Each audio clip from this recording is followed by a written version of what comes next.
معزز حاضرین اور محترم خواتین، السلام علیکم ورحمۃ اللہ وبرکاتہ۔ میری آج کی گفتگو کا موضوع ہے حب رسول کے تقاضے۔ ظاہر بات ہے کہ کوئی مسلمان ایسا نہیں ہوگا کہ جو مدعی نہ ہو کہ اسے حضور سے انتہائی محبت ہے، بلکہ جو عوام ہیں مسلمان، وہ چاہے بے عمل ہوں لیکن ان میں جو حمیت اور غیرت رسول کے لیے ہے صلی اللہ علیہ وسلم، کہ ان کی حرمت پر کٹ مرنے کے لیے تیار رہتے ہیں، تو اس سے میں سمجھتا ہوں کہ کوئی شخص بھی محروم نہیں ہے۔ لیکن اس حب رسول کے تقاضے کیا ہیں، ان کو سمجھنے کی ضرورت ہے۔ کہیں ایسا نہ ہو کہ ہم تو اپنے تئیں یہ سمجھتے رہے کہ ہم بہت عاشق رسول ہیں، محب رسول ہیں، لیکن آخرت میں جا کر قیامت کے دن ہم پر راز کھلے کہ نہیں، اللہ کو تو یہ شے قبول نہیں ہے، تمہارا دعویٰ رد ہے۔ اس ضمن میں سب سے پہلے آپ کے سامنے ایک فارمولہ رکھنا چاہتا ہوں۔ دیکھیے، اسلام کا تقاضا کیا ہے؟ اللہ کی اطاعت کرو اور اللہ کے رسول کی اطاعت کرو، یہ بنیاد ہے۔ حاکم مطلق اللہ ہے، شارع حقیقی اللہ ہے، اور اس کے نمائندے کی حیثیت اس کے رسول کو حاصل ہے صلی اللہ علیہ وسلم۔ اطیعوا اللہ و اطیعوا الرسول۔ اس سے جو انحراف کرے گا، میں نے ابھی آپ کے سامنے سورہ آل عمران کی 2 آیتیں پڑھی ہیں۔ قُلْ إِن كُنتُمْ تُحِبُّونَ اللَّهَ فَاتَّبِعُونِي يُحْبِبْكُمُ اللَّهُ۔ اے نبی، ان سے کہہ دیجئے اگر تم اللہ سے محبت کرتے ہو تو میرا اتباع کرو، میری پیروی کرو، اللہ تم سے محبت کرے گا۔ وَيَغْفِرْ لَكُمْ ذُنُوبَكُمْ، اور تمہاری خطائیں بھی بخش دے گا۔ وَاللَّهُ غَفُورٌ رَحِيمٌ، اور اللہ تو غفور بھی ہے، رحیم بھی ہے۔ قُلْ اطیعوا اللہ والرسول، کہہ دو اطاعت کرو اللہ کی اور اللہ کے رسول کی۔ فَإِن تَوَلَّوْا، پھر اگر وہ اس سے روگردانی کریں، فَإِنَّ اللَّهَ لَا يُحِبُّ الْكَافِرِينَ، تو اللہ کو ایسے کافر پسند نہیں ہے۔ یعنی اطاعت رسول سے انکار، اللہ کی اطاعت سے انکار، گویا کہ انسان دائرہ اسلام سے خارج ہو گیا۔ کبھی کوئی خطا ہو جائے، غلطی ہو جائے، گناہ کا صدور ہو جائے، اور انسان فوراً توبہ کر لے، فوراً رجوع کرے، پشیمانی اسے ہو جائے، عزم مصمم کر لے دوبارہ میں نہیں کروں گا، تو اللہ بخش دے گا۔ انما التوبۃ علی اللہ للذین یعملون السوء بجہالۃ ثم یتوبون من قریب، سورہ نساء میں فرمایا اللہ کے ذمے ہے ان لوگوں کی توبہ قبول کرنا۔ انما التوبۃ علی اللہ، اللہ کے ذمے ہے۔ جو کہیں غلطی سے، جہالت میں، نادانی میں، جذبات سے مغلوب ہو کر کوئی غلط کام کر بیٹھتے ہیں، لیکن فوراً توبہ کرتے ہیں، اللہ کی جناب میں رجوع کرتے ہیں، فوری توبہ اگر ہو جائے تو فوراً اللہ تعالیٰ کی مغفرت جو ہے ڈھانپ لیتی۔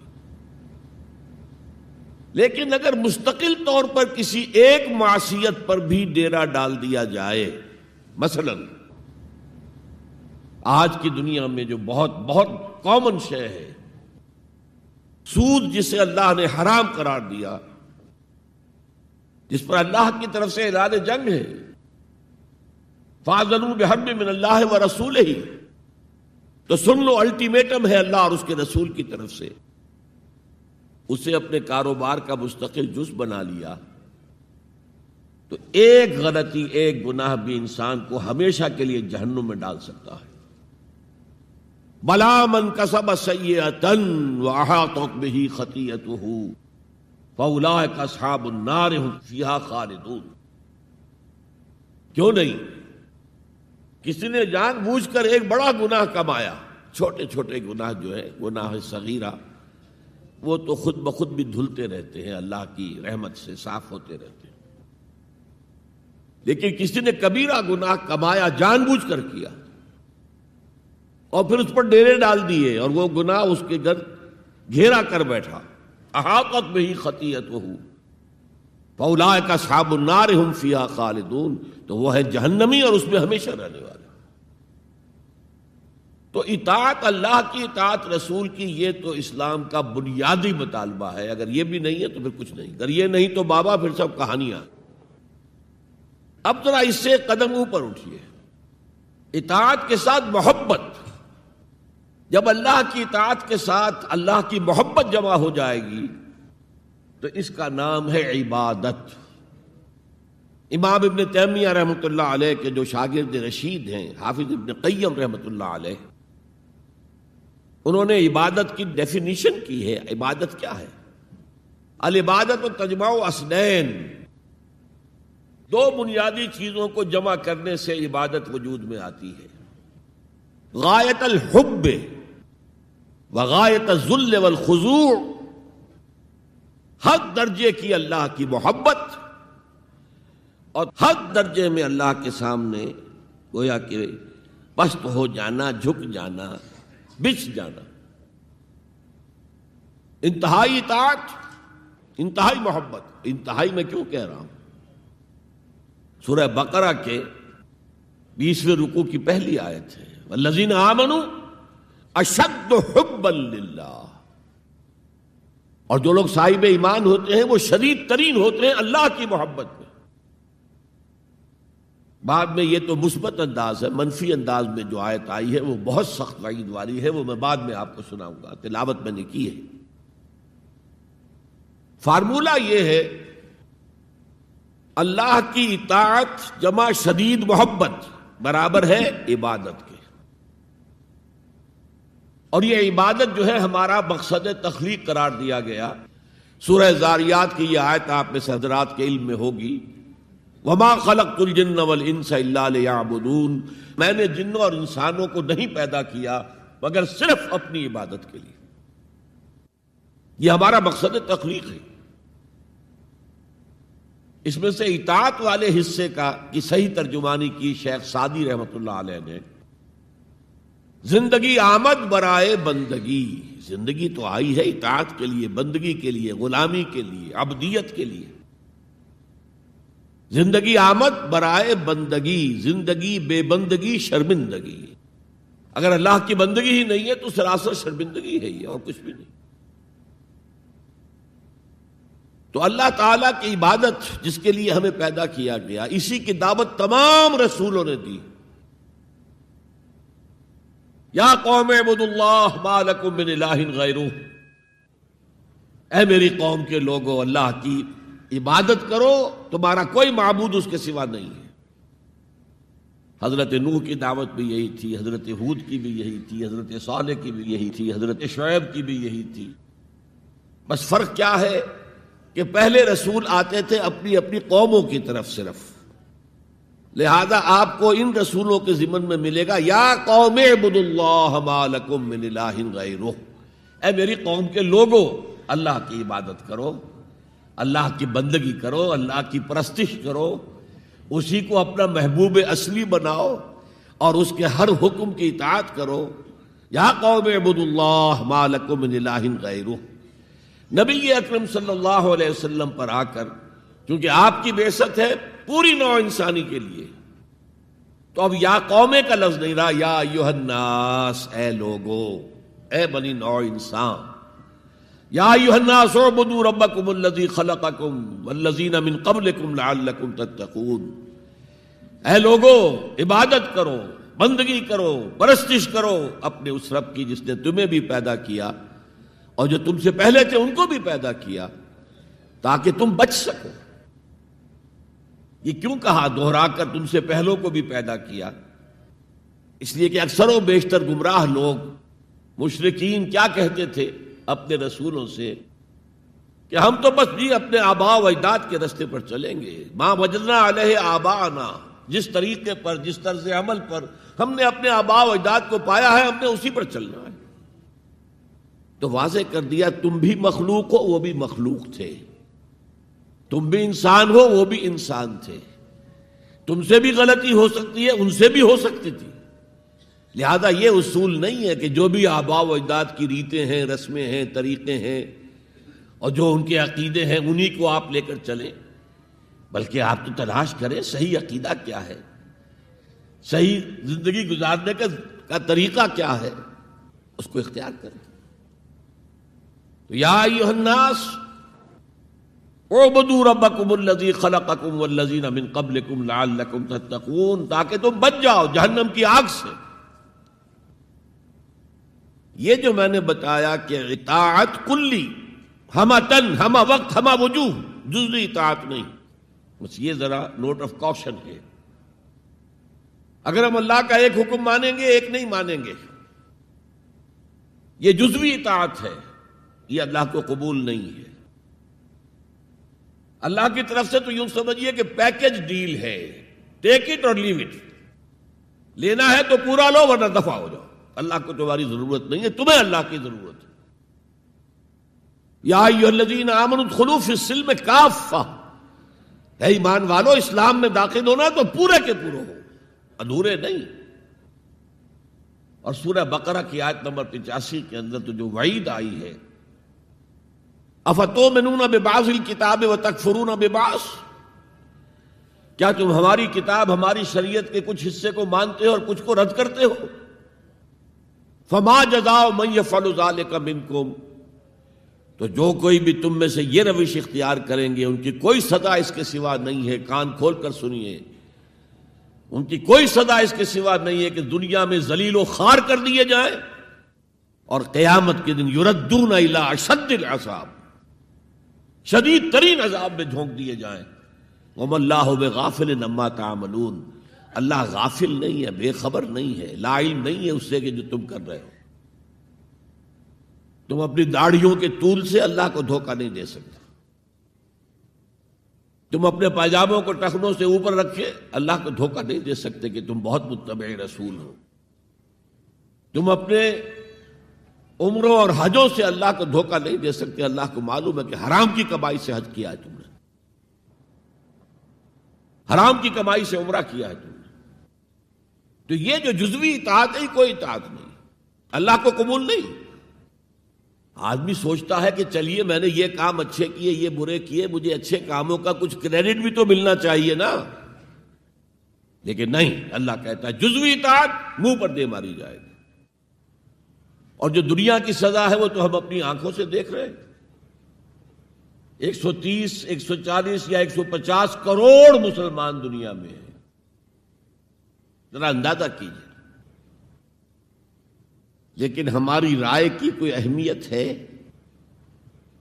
بین الاقوامی معاملات میں کوئی ہم سے مشورہ لیتا ہے کیا؟ آپ کا کیا خیال ہے؟ کس نمی پرست کے بھیا کیستی، ایسے بھی ملک تھے کہنا چاہیے، اب تو ان کا حال پتلا ہے، دولت کے انبار تھے ان کے پاس، لیکن ان کا مذاق اڑتا تھا مغربی ممالک، وہ چاہے سعودی بادشاہ ہوں اور چاہے وہ UAE کے امیر ہوں، مذاق ہی اڑتا تھا نا، کوئی حیثیت نہیں۔ حالانکہ کتنا بڑا رقبہ ہے انڈونیشیا کے آخری جزیروں سے لے کر موریتانیہ تک، سالڈ اسلامی آبادی، مسلمان آبادی۔ آپ کہیں گے کہ یہ بھارت جو ہے اس میں تو اکثریت تو نہیں ہے، لیکن 15 کروڑ یا 18 کروڑ تو آدمی یہاں موجود ہیں، لیکن کوئی عزت، کوئی حیثیت دنیاوی بین الاقوامی سطح پر۔ بہرحال یہاں بھی ہیں لوگ، کھاتے پیتے لوگ ہیں، ان کی اپنی کچھ عزت ہے اپنے معاشرے کے اندر، لیکن بحیثیت امت، بحیثیت قوم کیا حیثیت ہماری؟ تو الا خزی فی الحیات الدنیا، وہ تو ہماری نگاہوں کے سامنے موجود ہے۔ اب قیامت کے دن کے بارے میں جو دھمکی اللہ نے دی ہے، وَيَوْمَ الْقِيَامَةِ يُرَدُّونَ إِلَىٰ أَشَدِّ الْعَذَابِ، قیامت کے دن شدید ترین عذاب میں جھونک دوں گا۔ اس پر اللہ سے معافی طلب کی جا سکتی ہے، دعا ہی کی جا سکتی ہے، اللہ ہم پر رحم فرمائیے۔ یہ میں نے آپ کے سامنے رکھا ہے فارمولہ، اللہ کی اطاعت جمع اللہ کی محبت، دے گو ٹو میک عبادت۔ یہی دو الفاظ آتے ہیں اللہ کے رسول کے لیے بھی صلی اللہ علیہ وسلم۔ اللہ کے رسول کی اطاعت یہ تو اسلام کا بنیادی تقاضا ہے، اطیعوا اللہ واطیعوا الرسول فإن تولوا فإن اللہ لا يحب الکافرین، اطاعت کرو اللہ کی، اطاعت کرو رسول کی. پھر اگر یہ منہ موڑ لیں تو اللہ کو ایسے کافر بالکل پسند نہیں، تو کفر کا فتویٰ ہو رہا ہے. لیکن اللہ کے رسول کی اطاعت کے ساتھ محبت کو جمع کیجئے. میں نے ابھی آپ کو حدیث سنائی ہے، حضور نے فرمایا لا یؤمن احدکم حتی اکون احب الیہ من والدہ وولدہ والناس اجمعین. تم میں سے کوئی شخص مومن ہو ہی نہیں سکتا جب تک کہ میں اسے محبوب تر نہ ہو جاؤں، اپنے باپ سے، اپنے بیٹے سے اور تمام انسانوں سے. تو اللہ کے رسول کی اطاعت جمع اس کی محبت. اس محبت کے ضمن میں ایک واقعہ یاد آیا جس سے اندازہ ہوگا کہ کس قدر اپنائیت تھی، کتنا قرب تھا حضور کے اور حضرت عمر فاروق رضی اللہ تعالیٰ عنہ کے مابین. ایک مرتبہ حضور دریافت کرتے ہیں حضرت عمر سے، عمر تمہیں مجھ سے کتنی محبت ہے؟ اب آپ سوچئے، ذرا سا بھی مغایرت کا باریک سا پردہ بھی اگر کہیں ہو تو کیا یہ سوال کیا جا سکتا ہے؟ تو انتہائی قریبی شخص سے ہی کیا جائے گا، تمہیں مجھ سے کتنی محبت ہے؟ عرض کیا آپ مجھے دنیا کے ہر انسان سے بڑھ کر عزیز ہیں. فرمایا اور اپنی جان سے؟ اب ذرا سا توقف کیا حضرت عمر نے. الان ہاں، اب میں یہ بھی کہتا ہوں کہ آپ مجھے میری جان سے زیادہ عزیز ہیں. تو حضور نے فرمایا اب آئے ہو مقام مطلوب پر. تو رسول کی اطاعت جمع محبت، اس کا نام ہے اتباع، پیروی کرنا. فرق کیا ہے؟ اطاعت کی جاتی ہے حکم کی، اور پیروی کی جاتی کسی کے نقش قدم کی، چاہے اس نے حکم دیا ہو چاہے نہ دیا ہو، جو وہ کرتا ہو کرنا. یہ ہے اتباع. یہ اطاعت سے بہت بلند شے ہو گئی. مثال کے طور پر یہ چھوٹی چھوٹی مثالیں، اصل اتباع کیا ہے وہ میں بعد میں عرض کروں گا. کوئی ایک صحابی بدو باہر سے آئے، ایک ہی دفعہ حضور کو دیکھا. حضور اس وقت اس حالت میں تھے کہ آپ کے بٹن جو ہے کھلے ہوئے تھے گریبان کے. انہوں نے پھر ساری عمر اپنے گریبان کے بٹن نہیں لگائے. میں نے اللہ کے رسول کو اس حال میں دیکھا ہے، میں تو ان کی پیروی کروں گا. حضور نے کوئی حکم تو نہیں دیا تھا. تو یہ جو محبت، شدید محبت کے تحت جو بات آئے گی، اس کا نام اتباع ہے. اور اس اتباع کا مقام کیا ہے وہ آیت میں سنا چکا ہوں آپ کو. قل ان کنتم تحبون اللہ فاتبعونی یحببکم اللہ. اے نبی ان سے کہہ دیجئے اگر تم اللہ سے محبت کرتے ہو تو میرا اتباع کرو، میرے نقش قدم پر چلو، میری پیروی کرو. اللہ تم سے محبت کرے گا، تم اللہ کے محب نہیں محبوب بن جاؤ گے.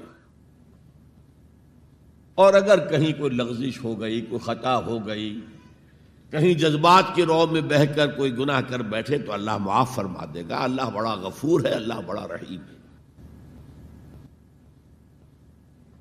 مطلب یہ کہ راستہ تم نے یہ طے کر لیا ہو کہ چلنا مجھے محمد کے پیچھے ہے صلی اللہ علیہ وسلم. اب چلتے چلتے کبھی پاؤں پھسل گیا، کہیں گر گئے، کوئی بات نہیں، اٹھو فوراً، توبہ کرو اور آگے بڑھو.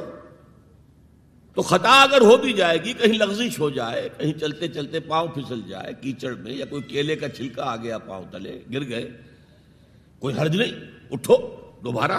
لیکن نقش قدم جو ہے محمد کا صلی اللہ علیہ وسلم، اس پر چلنا ہے.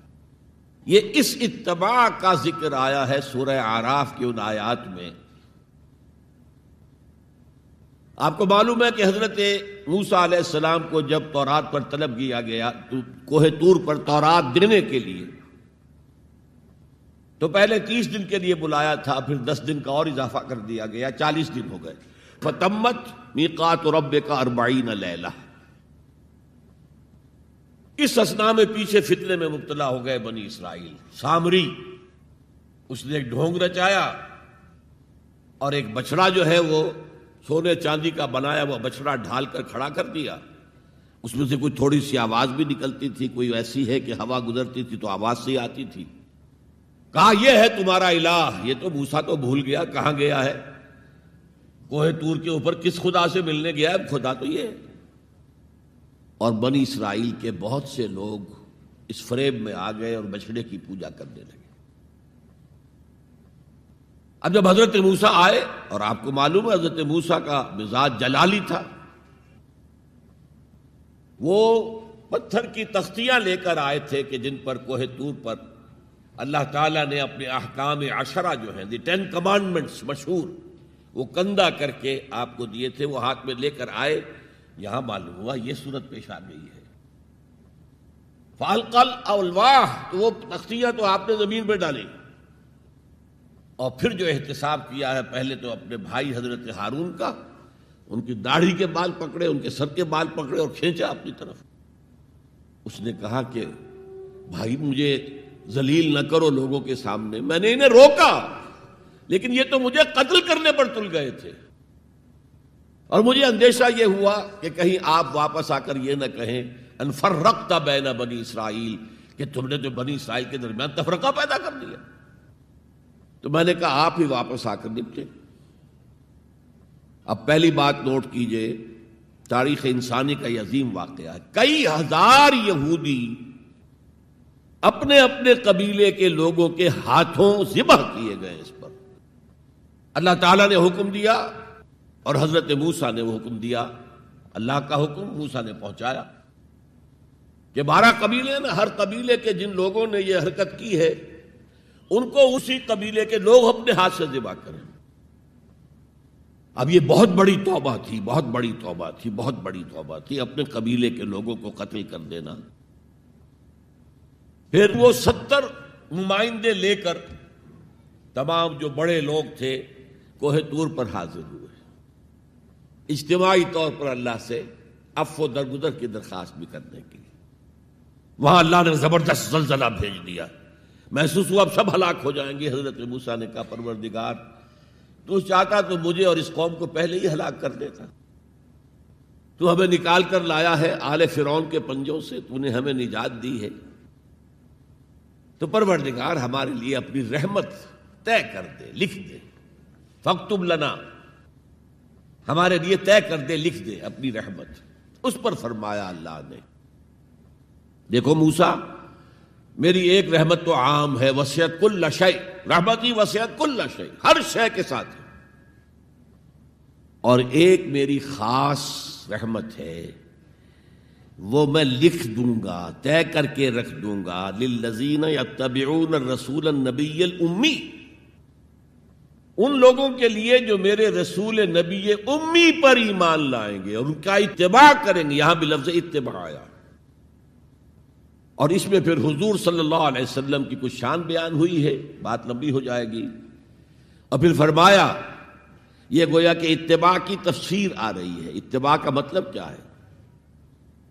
فالذین آمنوا بہ وعزروہ ونصروہ واتبعوا النور الذی انزل معہ اولئک ھم المفلحون، تو جو لوگ ان پر ایمان لائیں گے اور جو ان کی تعظیم کریں گے اور جو ان کی نصرت کریں گے، مدد کریں گے، اور جو اس نور کی پیروی کریں گے جو ان کے ساتھ نازل کیا جائے گا، تو وہی ہوں گے مفلحون، وہ ہوں گے کامیاب ہونے والے، فلاح یافتہ لوگ وہ ہوں گے جو یہ 4 رشتے ہمارے اس رسول نبی امی کے ساتھ پختگی کے ساتھ قائم کر لیں۔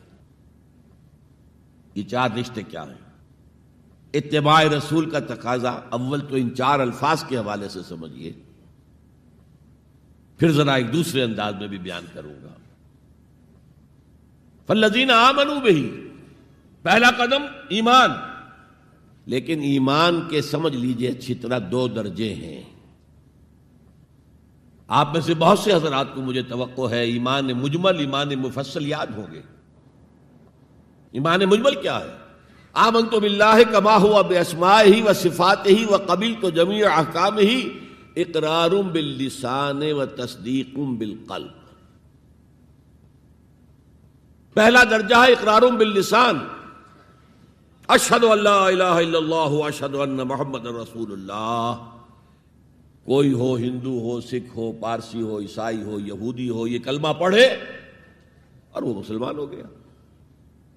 اقرار باللسان پر ہمارا دنیا میں مسلمان سمجھا جانا موقوف ہے، لیکن اصل ایمان یہ نہیں ہے. اصل ایمان ہے تصدیق بالقلب، دل میں یقین. جب تک دل کا یقین نہ ہو ایمان نہیں ہے. منافقین جو تھے مدینے کے، نمازیں بھی پڑھتے تھے، حضور کی اقتداء میں پڑھتے تھے، اور جو رئیس المنافقین تھا عبداللہ ابن ابی ابن سلول، وہ تو پہلے صف میں ہوتا تھا. اور جب حضور خطبہ دیتے تھے جمعے کا تو پہلے خود کھڑا ہوتا تھا اپنی اہمیت ظاہر کرنے کے لیے. دیکھو لوگو، یہ اللہ کے رسول ہیں، ان کی بات پوری توجہ سے سنو. یہ صرف اپنی چودراہٹ کے اظہار کے لیے کہ میں بڑی شے ہوں، اس لیے کہ وہ خزرج کا بڑا سردار تھا. اوس اور خزرج کے 2 عرب قبیلے تھے مدینے میں، جن میں سے کہ خزرج کا قبیلہ بڑا تھا، اوس کا چھوٹا تھا. اور خزرج کا سردار یہ عبداللہ ابن ابی تھا، اور اس کے بارے میں یہ طے ہو چکا تھا کہ اسے ہم اپنا بادشاہ بنا لیں گے. چنانچہ سونے کا تاج تیار ہو چکا تھا، ابھی تاج پوشی صرف باقی تھی کہ حضور تشریف لے آئے ہجرت فرما کر. بے تاج بادشاہ آ گیا صلی اللہ علیہ وسلم. لہذا اس کے سارے خواب جو ہیں وہ منتشر ہو گئے. لہذا پہلے دن سے پکا منافق. ایمان لایا، اگرچہ وہ بھی ذرا دیر سے لایا، غزوہ بدر کے بعد لایا. پہلے اس نے سوچا تھا ابھی تیل دیکھو، تیل کی دھار دیکھو. وہ تیل کی دھار جو نظر آئی غزوہ بدر میں کہ 313 نے 1000 کو شکست دی ہے. اور یہ نہتے تھے، تلواریں بھی سب کے پاس نہیں تھیں، کچھ لوگوں کے پاس تلواریں تھیں، اور وہ 1000 کیل کانٹے سے لیس ہو کر مکے سے آئے تھے. 70 بڑے بڑے سردار ان کے مارے گئے، عین میدان میں کھیت رہے، اور 70 جو ہے ان کے قیدی بن گئے. تب اس نے کہا کہ ٹھیک ہے، اب تو ایمان لے آنا چاہیے، کیونکہ یہ تو معلوم ہوتا بڑی طاقت ہے. بہرحال سب سے پہلے میں کہہ رہا تھا کہ ایمان، لیکن ایمان دل سے. قرآن مجید نے کیا کہا ان منافقین کے بارے میں؟ اذا جاءک المنافقون قالوا نشہد انک لرسول اللہ. سورہ منافقون ہے کہ نہیں 28ویں پارے میں. اے نبی، جب آپ کے پاس منافق آتے ہیں وہ کہتے ہیں ہم گواہ ہیں، ہم گواہی دیتے ہیں کہ آپ اللہ کے رسول ہیں. اور اس پر اللہ کا تبصرہ دیکھیے، واللہ یعلم انک لرسولہ، اور اللہ خوب جانتا ہے کہ آپ ان کے رسول ہیں اس کے. اب میں ذرا ترجمہ کیا کرتا ہوں، اللہ سے بڑھ کر کس کو معلوم ہے کہ آپ اللہ کے رسول ہیں؟ لیکن واللہ یشہد ان المنافقین لکاذبون، اللہ گواہی دیتا ہے یہ منافق جھوٹے. مسلمان تو وہ تھے، کلمہ گو تھے، حضور کی امامت میں نمازیں پڑھ رہے تھے، لیکن منافق تھے. اللہ نے منافق قرار دیا. دل ایمان سے خالی تھے، بلکہ ہوتے ہوتے دلوں کے اندر حضور سے عداوت پیدا ہو گئی تھی، اہل ایمان سے عداوت پیدا ہو گئی تھی. اسی سورہ مبارکہ میں آگے چل کر آتا ہے ہم العدو فاحذرہم، اصل دشمن یہ ہے، یہ مارے آستین ہیں.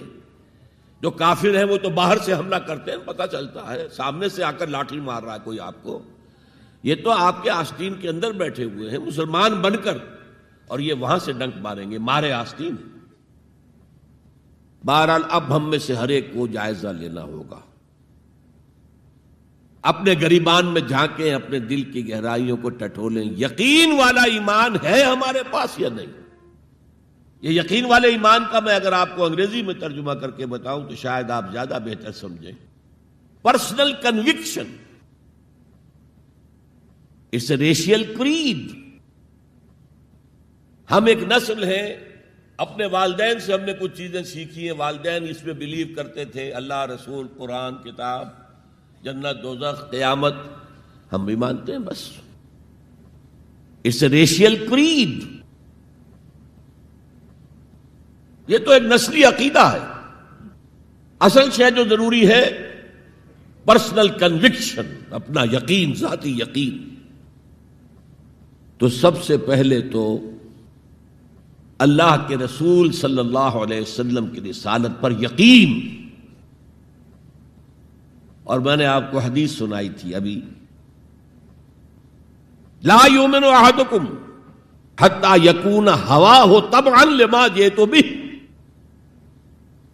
تم میں سے کوئی شخص مومن نہیں ہو سکتا جب تک اس کی خواہش نفس تابع نہ ہو جائے اس ہدایت کے، اس قرآن کے، اس شریعت کے، ان احکام کے جو میں لے کر آیا ہوں. اگر خواہش نفس اوپر ہے اور اللہ کا حکم نیچے ہے تو مومن کہاں سے ہوئے تم؟ اللہ کے حکم سے نماز تو پڑھتے ہو، روزہ رکھتے ہو، سودی کاروبار کرتے ہو، اور اللہ کے حکم کو پاؤں تلے رگڑتے ہو. یہ کیا اسلام ہے؟ یہ تو وہی ہے افتؤمنون ببعض الکتاب وتکفرون ببعض فما جزاء من يفعل ذلك منكم الا خزي في الحياة الدنيا ويوم القيامة يردون الى اشد العذاب. تو سب سے پہلا جو جائزہ ہمیں لینا ہے کہ محمد کی رسالت پر صلی اللہ علیہ وسلم ہمیں یقین ہے.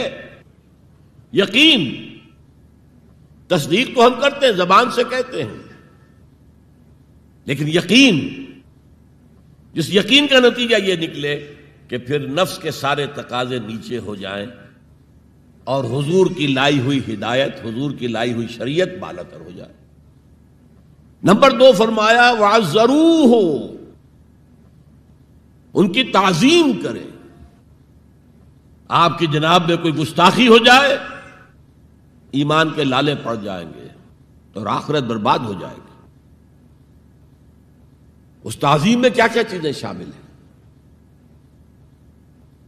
دیکھیے سورہ حجرات میں ابتدائی حصے میں تفصیل سے کہا گیا یا ایھا الذین آمنوا لا ترفعوا اصواتکم فوق صوت النبی ولا تجہروا له بالقول کجہر بعضکم لبعض ان تحبط اعمالکم وانتم لا تشعرون. اے ایمان کے دعوے دارو، کبھی اپنی آواز کو رسول کی آواز سے بلندتر نہ کر دینا، مبادا تمہارے سارے اعمال حبط ہو جائیں اور تمہیں پتہ بھی نہ چلے. میں نے کوئی گناہ کبیرہ تو نہیں کیا ہے، میں نے کوئی کفر تو نہیں کیا ہے، بس یہی ہوا نا کہ حضور کی آواز کے مقابلے میں اپنی آواز کو اونچا کر دیا. لا ترفعوا اصواتکم فوق صوت النبی ولا تجہروا له بالقول کجہر بعضکم لبعض. بلند آواز سے جیسے آپس میں باتیں کر لیتے ہو ایسے کبھی بات نہ کر بیٹھنا. ان تحبط اعمالکم، کہ تمہارے سارے اعمال حبط ہو جائیں، اکارت چلے جائیں، ختم ہو جائیں. وانتم لا تعلمون، تمہیں احساس بھی نہ ہو کہ ساری پونجی لٹ گئی. اس آیت کا ہم پر اطلاق کیسے ہوگا؟ کبھی سوچا آپ نے؟ صحابہ کرام تو یقیناً اس کے مخاطب اول تھے، ہم پر کیسے اطلاق ہوگا؟ اگر ہماری گفتگو ہو رہی ہو، بحث ہو رہی ہو، میں کچھ کہہ رہا ہوں، آپ کچھ کہہ رہے ہیں، لیکن کوئی کہہ دے حضور نے یوں فرمایا ہے، فوراً چپ ہو جاؤ. اب اگر کہا نہیں میرا خیال یہ، اب گویا کہ یہ حضور کی آواز سے آپ نے اپنی آواز اونچی کر دی. اپنا فکر، اپنا فلسفہ، اپنا فہم، اپنی سوچ، اپنی عقل.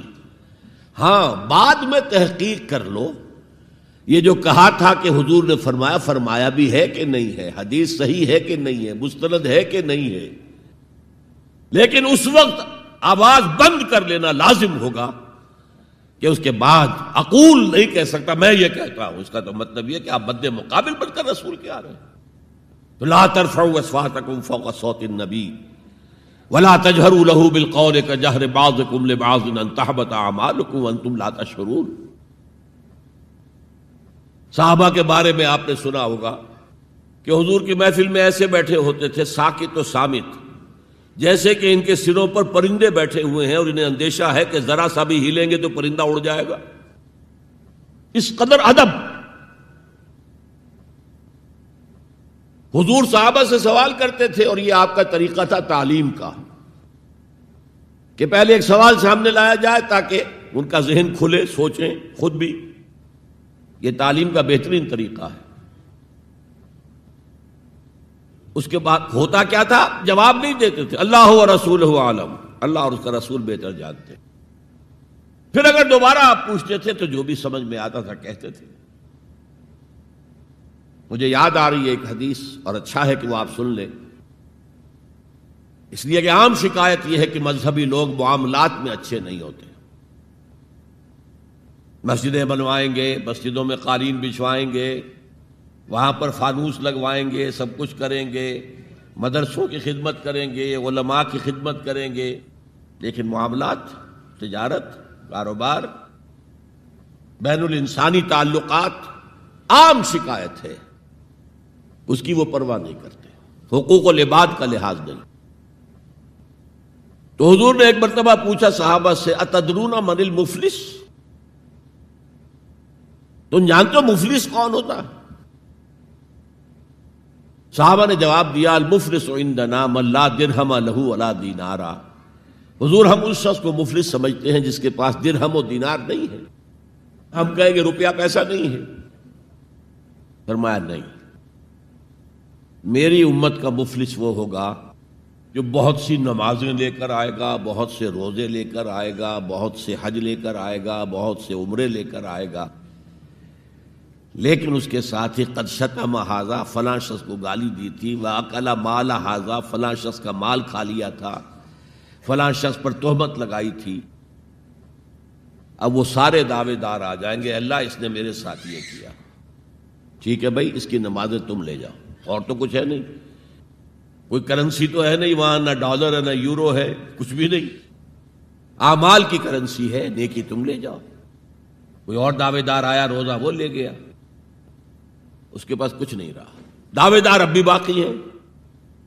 اب ان کے گناہ جو ہے اس کے حساب میں پڑنے شروع ہو جائیں گے، یہاں تک کہ دوسروں کے گناہوں کے بوجھ تلے دب کر وہ جہنم میں جھونک دیا جائے. یہ مفلس. تو یہ انداز تھا حضور کا سمجھانے کا، پڑھانے کا، فطری طریقے تعلیم. تو فالذین آمنوا بہ وعزروہ، تو وہ لوگ جو ایمان لائے ان پر اور جنہوں نے ان کی تعظیم کا حق ادا کیا. وَنَصَرُوهُ، یہ آئی ہے اب سخت بات، اور ان کی مدد کی. مدد کس کام میں؟ حضور اتنے غیور تھے کہ ذاتی کام میں کوئی مدد آپ کسی سے نہیں مانگتے تھے. سیرت کی کتابوں میں آتا ہے کہ اگر آپ سواری پر ہوتے تھے اور آپ کا کوڑا نیچے گر جاتا تھا تو کسی سے یہ نہیں کہتے تھے کہ اٹھا کر ذرا مجھے پکڑا دو. آپ سواری سے اترتے تھے، اپنا کوڑا خود اٹھاتے تھے. اور اس ضمن میں بھی سیرت النبی کا ایک واقعہ مجھے یاد آ رہا ہے، وہ میں آپ کو سنا دوں. جب ہجرت مدینہ کی اجازت آ گئی تھی عام لوگوں کے لیے، عام مسلمانوں کے لیے، چلے جاؤ جاؤ سب جاؤ مدینہ کی طرف، لیکن رسول اپنی جگہ نہیں چھوڑ سکتا وداؤٹ ایکسپریس پرمیشن آف اللہ. تو حضور کے لیے ابھی اجازت نہیں آئی. جو یار غار تھے حضرت ابوبکر صدیق، وہ پوچھتے تھے حضور اجازت آ گئی؟ نہیں ابھی نہیں آئی. حضور اجازت آ گئی؟ نہیں ابھی نہیں آئی. حضرت عائشہ فرماتی ہیں کہ ایک روز دوپہر کے وقت حضور چلے آ رہے تھے، ہم حیران ہوئے. عربوں میں یہ آج بھی ان کی تہذیب جو ہے وہ یہ ہے کہ ظہر عصر کے درمیان نہ کسی سے ملنا، نہ کسی کے یہاں جانا، نہ وزٹ کرنا، دکانیں بھی بند اور قیلولہ کرتے ہیں. یہ ان کی تہذیب کا حصہ ہے.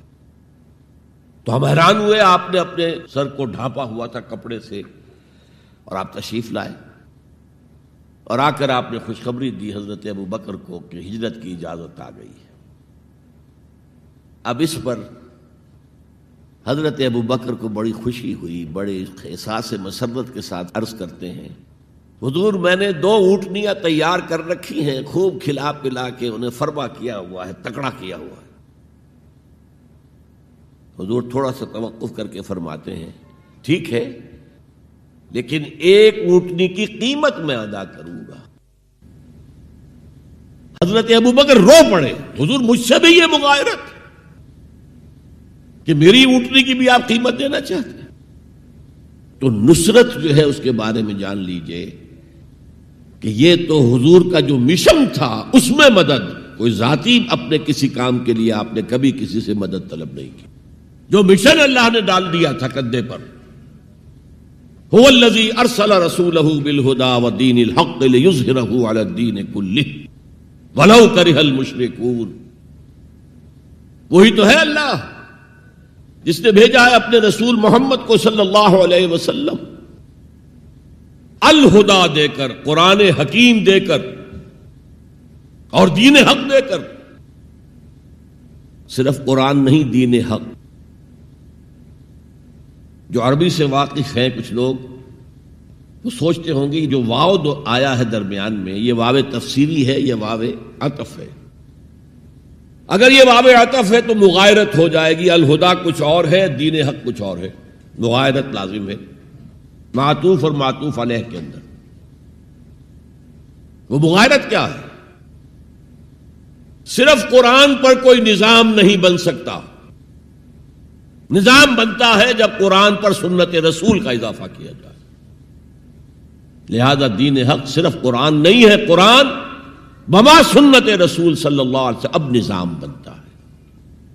جیسے قرآن میں کتنی دفعہ کہا اقیموا الصلاۃ اقیموا الصلاۃ اقیموا الصلاۃ الذین یقیمون الصلاۃ، کتنی مرتبہ. لیکن کیا نماز کا کوئی نظام بن سکتا ہے قرآن کی بنیاد پر؟ کیا یہ نماز کے 5 اوقات معین ہو سکتے ہیں یقین کے ساتھ؟ اشارات تو ہیں، لیکن یہ کہ کیا یقین کے ساتھ 5 کا یہ معاملہ؟ یہ تو معلوم ہے کہ قیام بھی ہے، رکوع بھی ہے، سجود بھی ہے. ترتیب کیا ہے؟ یہ کسی قرآن مجید کی آیت سے ثابت ہوگا؟ پھر ہر رکعت میں رکوع ایک ہے، سجدے 2 ہیں. کیوں؟ یا تو سجدہ بھی ہو یا رکوع بھی 2 ہو. لاکھ اختلاف ہو جاتے. یہ جو 1450 برس ہو گئے، کہیں پریڈ ٹوٹتی ہے.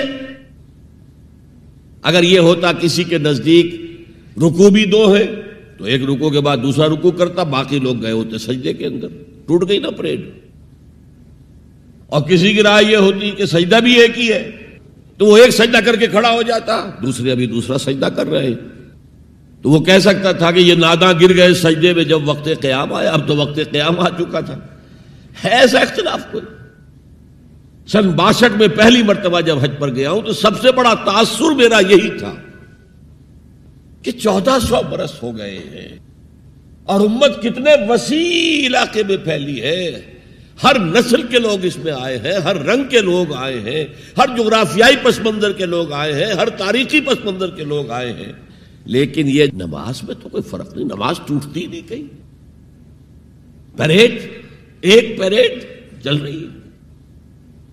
تو نماز کا بھی نظام سنت کے بغیر نہیں بنتا. تو نظام زندگی، مکمل نظام زندگی، وہ قرآن پر سنت کے اضافے سے وجود میں آئے گا. اس لیے قرآن کو علیحدہ کہا اور دین الحق کو علیحدہ کیا. اور دین الحق کسے کہتے ہیں؟ دیکھیے دین کے بنیادی معنی ہیں جزا و سزا، مالک یوم الدین. ہم پڑھتے ہیں کہ نہیں؟ ارأیت الذی یکذب بالدین، تم نے دیکھا اس شخص کو جو جزا و سزا کا منکر ہے.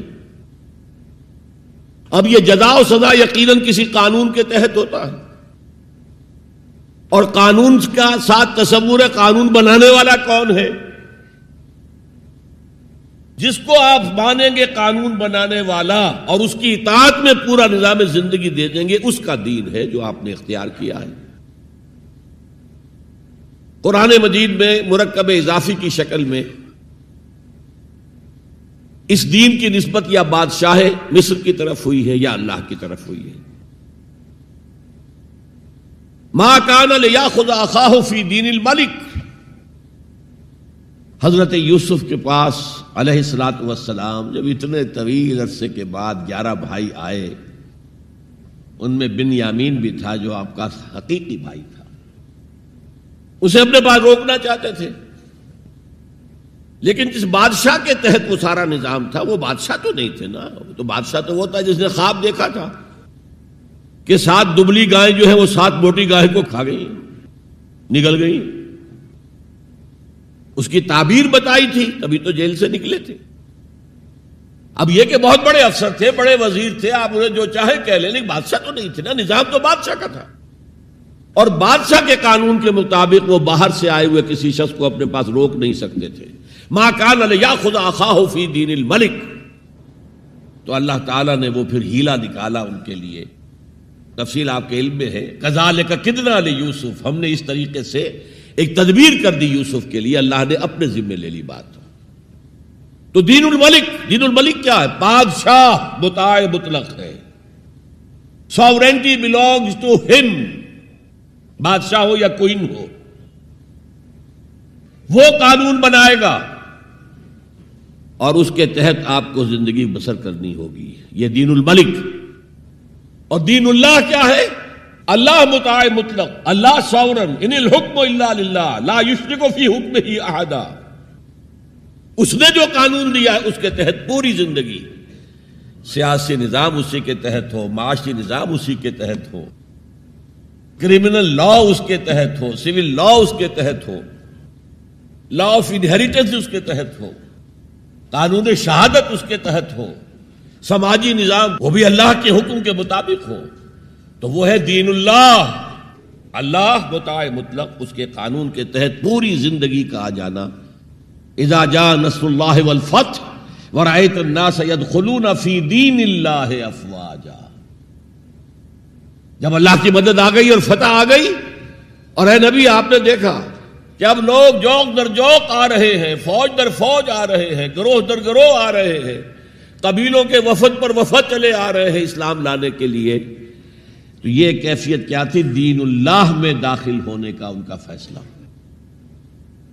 اب ذرا سی ٹیڑھی بات آ رہی ہے، پوری دنیا میں دین جمہور، sovereignty of the people, not of God, sovereignty of the people, ہمارے نمائندے ہیں، ہم ووٹ دیں گے انہیں، وہ جائیں گے اسمبلی میں، جو چاہیں گے قانون بنائیں گے، وہ مرد کی مرد کے ساتھ شادی کو اگر رجسٹر کرنا چاہیں، اجازت دینا چاہیں، لائسنس ایشو کر دیں گے، ایک مرد شوہر ہوگا، ایک دوسرا مرد بیوی ہوگا، legally they will be wife and husband. Lesbians ہیں، عورتیں ہیں، آپس میں شادی کرنا چاہتی ہیں تو عورتیں ٹھیک ہے، لو بھائی کر دو، جاؤ۔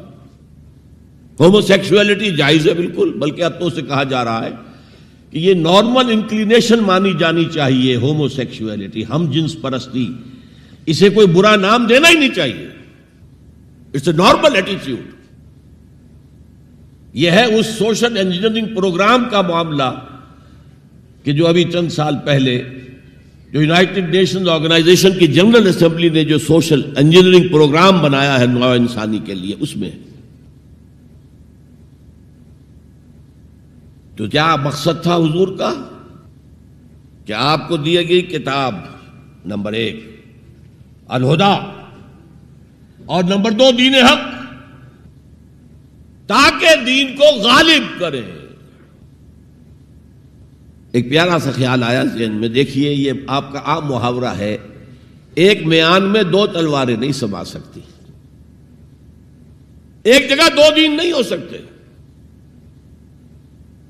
مذہب 100 بھی ہو سکتے ہیں ایک جگہ پر، اس لیے کہ مذہب کو عام دنیا کیا مانتی ہے کہ مذہب کا تعلق صرف 3 چیزوں سے، کچھ عقائد ہوں گے، ایک خدا کو ماننے والے، 100 خداؤں کو ماننے والے، کسی کو نہ ماننے والے، کچھ عبادات کی رسومات ہوں گی، نماز ہے، روزہ ہے، یا پوجا پاٹ ہے، یا گرو گرنتھ سنگھ کا وہ اکھنڈ پاٹ، یعنی پورا اس کی تلاوت مکمل، کوئی وقفہ ڈالے بغیر، جو چاہو کرو۔ سوشل کسٹمز ہوتے ہیں، بچہ پیدا ہوگا تو کیا کریں گے؟ عقیقہ کریں گے، بپتسمہ دیں گے، عیسائی بپتسمہ دیتے ہیں، بیپٹائز کرتے ہیں، ہم عقیقہ کرتے ہیں، پیدا ہوتے ہی دائیں کان میں اذان، بائیں میں اقامت کہتے ہیں۔ کوئی مر جائے گا تو کیا کریں گے؟ ڈیڈ باڈی کا جلائیں گے یا دفنائیں گے، یا پارسیوں کی طرح کہیں اونچی جگہ پر رکھ دیں گے کہ کیلیں اور کوے آئیں اور کھا جائیں۔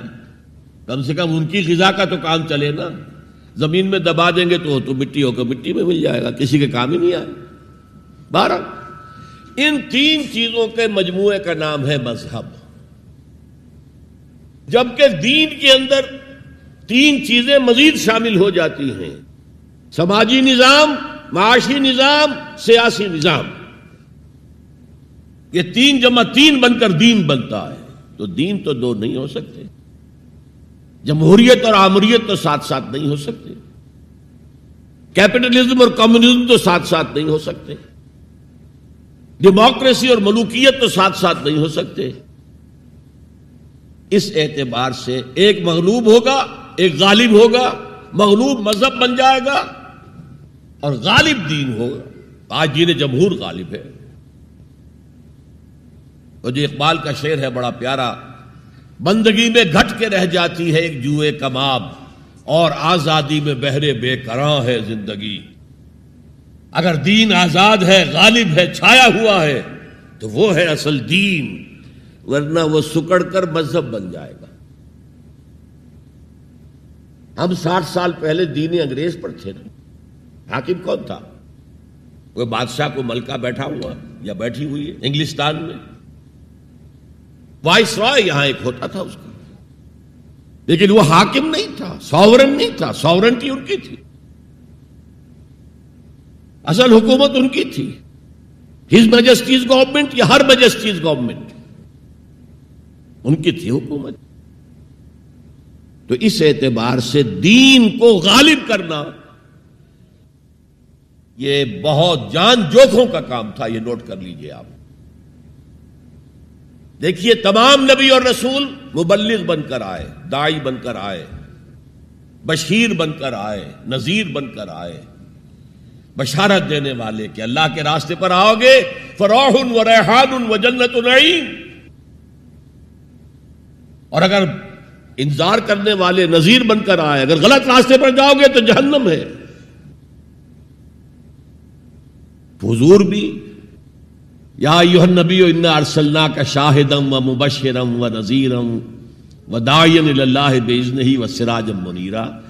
یہ جو 5 حیثیتیں ہیں یہ مشترک ہیں حضور میں اور تمام انبیاء میں. اگرچہ ہر حیثیت میں حضور کی اپنی شان ہے جس میں کوئی دوسرا نبی ان کے قریب نہیں آ سکے گا.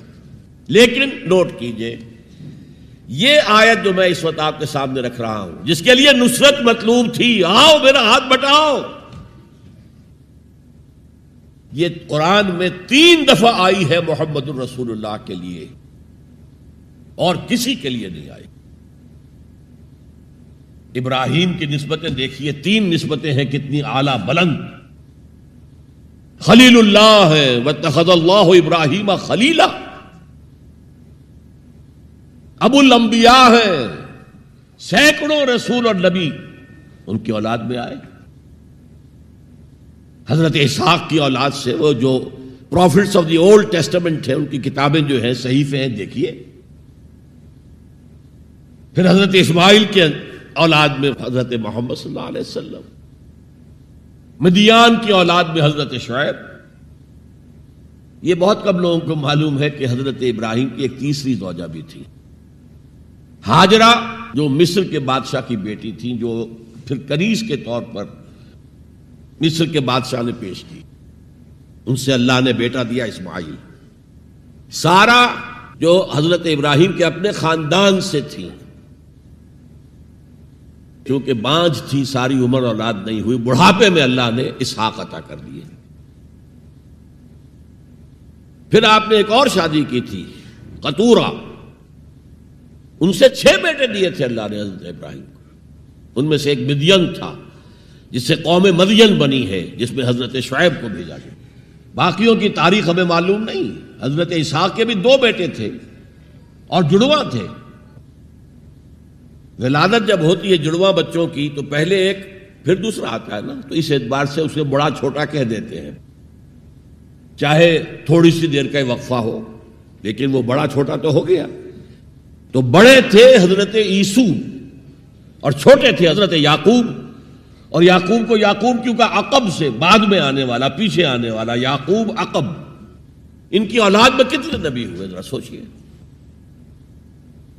تو پہلی نسبت اللہ کے خلیل، دوسری نسبت سینکڑوں نبیوں کے والد جد امجد، اور تیسری نسبت انی جاعلک للناس اماما، امامت الناس کے اوپر فائز کیے گئے. لیکن کیا آپ کے ذریعے سے کوئی نظام قائم ہوا، کوئی اسلامی ریاست قائم ہوئی؟ نہیں.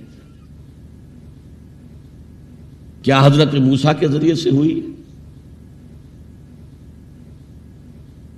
حضرت موسیٰ وہ ہے جن کا ذکر قرآن میں ہم کہیں گے یہ، اگرچہ نام لے کر حضور کا تذکرہ بہت کم ہوا ہے قرآن میں، زیادہ نہیں، لیکن ظاہر بات ہے قرآن مجید تو حضور کی سیرت ہی بن جاتی ہے ایک طرح سے.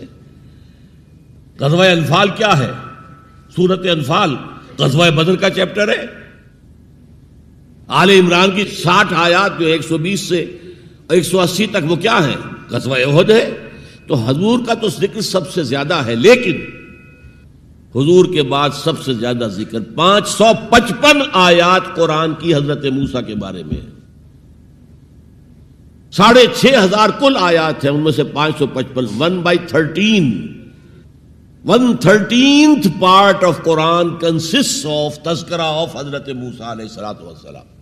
ان کے ذریعے حکومت قائم ہوئی. آ گئے تھے قریب 6 لاکھ بنی اسرائیل کو لے کر نکلے تھے مصر سے. ہجرت کے بعد آتا ہے قتال کا مرحلہ، جنگ کا مرحلہ، جیسے حضور کی سیرت مطہرہ میں ہجرت کے بعد غزوہ بدر، بلکہ اس سے پہلے 8 مہمیں جو آپ نے بھیجی تو ایک علیحدہ ایشو ہے. وہاں ہجرت کے بعد جب جنگ کا مرحلہ آیا پوری قوم نے کوڑا جواب دے دیا. فَذْهَبْ أَنْتَ وَرَبُّكَ فَقَاتِلَا إِنَّا هَاهُنَا قَاعِدُونَ. جاؤ موسیٰ تم اور تمہارا رب جاؤ، اور پہلے فلسطین میں جو آباد ہے انہیں نکال کے باہر کر دو، پھر ہم داخل ہوں گے، ورنہ ہم تو یہاں بیٹھے ہیں، زمین جنبت نہ جنبت گل محمد. اس پر وہ پروسیس وہیں رک گیا. جبکہ حضور کو اللہ نے وہ صحابہ دیے. غزوہ بدر سے پہلے ایک مشورہ کیا حضور نے صحابہ سے. دیکھو ایک لشکر آ رہا ہے جنوب سے، مکہ جنوب میں تھا مدینے سے، کیل کانٹے سے لیس ہے، لشکر ہے بڑا. ایک قافلہ آ رہا ہے شمال سے جو ابو سفیان لے کر گئے تھے اور اب واپس آ رہے تھے، اور انہوں نے SOS کال بھیج دی تھی اپنے سے پہلے مکہ کے لوگوں کے لیے کہ بھائی میرے قافلے کو خطرہ ہے، محمد صلی اللہ علیہ وسلم کے آدمی شاید حملہ کر دیں ہم پر، لہذا مدد بھیجو. اب یہاں حضور پوچھتے ہیں کہ پہلے کدھر چلیں، قافلے کی طرف یا اس لشکر کی طرف؟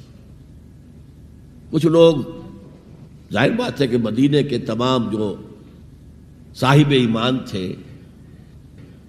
مکے سے جو آئے تھے وہ بڑی بھٹیوں میں سے گزر کر آئے تھے، بڑی آزمائشوں میں سے گزر کر آئے تھے، بڑی سختیاں جھیل کر آئے تھے، لہذا وہ بہت گہرے تھے ایمان میں، بہت پختہ تھے.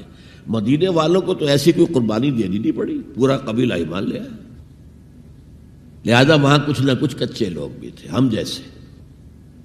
ان کہا جی چلیے ذرا قافلے کی طرف چلیے. 30 یا 50 آدمی سنا ہے کہ ان کے ساتھ ہیں محافظ، اور مال بہت ہے، ہمیں بہت مال مل جائے گا، اور نمبر 2 یہ کہ ہمارے پاس تو ہتھیار بھی نہیں ہے، ہم ان کے ہتھیار تو لے لیں گے کم سے کم، پھر لشکر سے لڑیں گے. اللہ کا فیصلہ کچھ اور تھا. اب آپ لوگوں سے کہہ رہے ہیں مجھے مشورہ دو، مجھے مشورہ دو، مجھے مشورہ دو. ابو بکر صدیق کھڑے ہو کر تقریر کر رہے ہیں، حضور جو آپ کا حکم ہم حاضر ہیں، آپ فرمائیے. حضرت عمر نے تقریر کی، آپ فرمائیے جو آپ کا حکم ہو ہم حاضر ہیں. حضرت مقداد ابن الاسود کھڑے ہوئے رضی اللہ تعالی عنہ، حضور ہمیں موسیٰ کے ساتھیوں پر قیاس نہ کیجئے جنہوں نے کہہ دیا تھا فَاذْهَبْ أَنْتَ وَرَبُّكَ فَقَاتِلَا إِنَّا هَاهُنَا قَاعِدُونَ. ہم موسیٰ کے ساتھی نہیں ہیں، محمد کے صحابی ہیں صلی اللہ علیہ وسلم. جو آپ کا ارادہ ہو بسم اللہ کیجئے. کیا عجب کہ اللہ تعالی ہمارے ذریعے آپ کی آنکھوں کو ٹھنڈک عطا فرمائے. یہ تو میں نے صرف اس واقعے کے حوالے سے سنایا یہ واقعہ کہ وہاں کیا تھا، 6 لاکھ تھے افراد یہود، ان میں بوڑھے بھی تھے، بچے بھی تھے، عورتیں بھی تھیں. تو 1 لاکھ تو ہوں گے جنگ کرنے کے قابل، اور نیچے آ جائیے 50,000 تو ہوں گے، 12 میں ایک تو ہوگا۔ کوڑا جواب، صرف 2 آدمی نکلے، یوشع ابن نون اور کالب بن یفنہ۔ یوشع تو پھر بعد میں حضرت موسیٰ کے جانشین بھی ہوئے اور نبی ہوئے، جوشوا کہتے ہیں بائبل میں ان کو، لیکن یوشع ابن نون 2 آدمی۔ اب جنگ کیسے ہو؟ لہذا پروسیس وہی رک گیا۔ حضرت موسیٰ علیہ السلام کے ہاتھوں کو اسلامی حکومت، اسلامی ریاست قائم نہیں ہو سکی۔ حضرت عیسیٰ کا تو سوال ہی نہیں، 3 سال آپ نے دعوت دی ہے اور یہودی علماء جو ہیں جان کے ان کے دشمن بن گئے۔ انہیں سب سے پہلے تو ولد الزنا کہا گیا، حضرت مریم پر تہمت لگائی گئی زنا کی، اور پھر یہ کہ ان کو جادوگر کہا گیا۔ یہ معجزے کیا دکھا رہا ہے؟ یہ تو شیطان بعلزبول جو ہے اس کی مدد سے دکھا رہا ہے۔ یہ سارے شعبدے ہیں، جادو ہے، اور جادو کفر ہے، لہذا یہ کافر ہو گیا، مرتد ہو گیا، ایسے سولی چڑھا دو۔ تو نظام کیا قائم ہونا تھا، ریاست کیا قائم ہونی تھی؟ عیسائیوں کے مطابق، یہودیوں کے مطابق تو سولی چڑھ گئے۔ عیسائیوں کے مطابق ہے کہ بعد میں اتار لیا گیا اور ایک جگہ رکھا گیا تو وہاں پھر زندہ ہو کر پھر آسمان پر اٹھ گئے۔ اور ہمارا جو قرآن مجید نے جو ہمیں بتایا اور جس کی کچھ تفصیل ہمیں انجیل برنباس میں ملتی ہے، وہ یہ ہے کہ وہ نہیں، وہ تو پہلے ہی آسمان پر اٹھا لیے گئے تھے، گرفتار ہوئے ہی نہیں۔ جس ان کے حواری نے غداری کی تھی، جیوڈاس اسکیریوٹ، اس کو اللہ تعالیٰ نے اس کی شکل کو ولیکن شبہ لہم، مشابہ بنا دیا حضرت عیسیٰ علیہ السلام کی شکل کے۔ وہی بدبخت گرفتار ہوا اور کیفر کردار کو پہنچا، سولی پر چڑھا جسے چڑھنا ہی چاہیے تھا، غداری کی تھی۔ بہرحال میں کہہ رہا تھا کہ یہ کام انذار، تبشیر، واعظ، نصیحت، تعلیم، تبلیغ، تربیت، تزکیہ، یہ سب رسولوں نے کیا اور حضور نے بھی کیا، لیکن یہ معاملہ صرف محمد کے لیے ہے صلی اللہ علیہ وسلم، اور 3 دفعہ آیا ہے۔ کسی اور نبی اور رسول کے لیے 1 دفعہ بھی نہیں آیا کہ ان کا فرض منصبی ہے دین کو غالب کرنا۔ صرف تبلیغ نہیں، غالب کرو۔ یہ تھا وہ مشن جس میں آپ کو نصرت درکار تھی۔ فالذین آمنوا بہ وعزروہ ونصروہ، مدد کریں ان کی۔ وہ مدد کس کام میں تھی؟ دین کو غالب کرنے کی۔ اس لیے آتا ہے نا سورہ صف کے آخر میں، یا ایھا الذین آمنوا کونوا انصار اللہ، اے ایمان والو اللہ کے مددگار بنو۔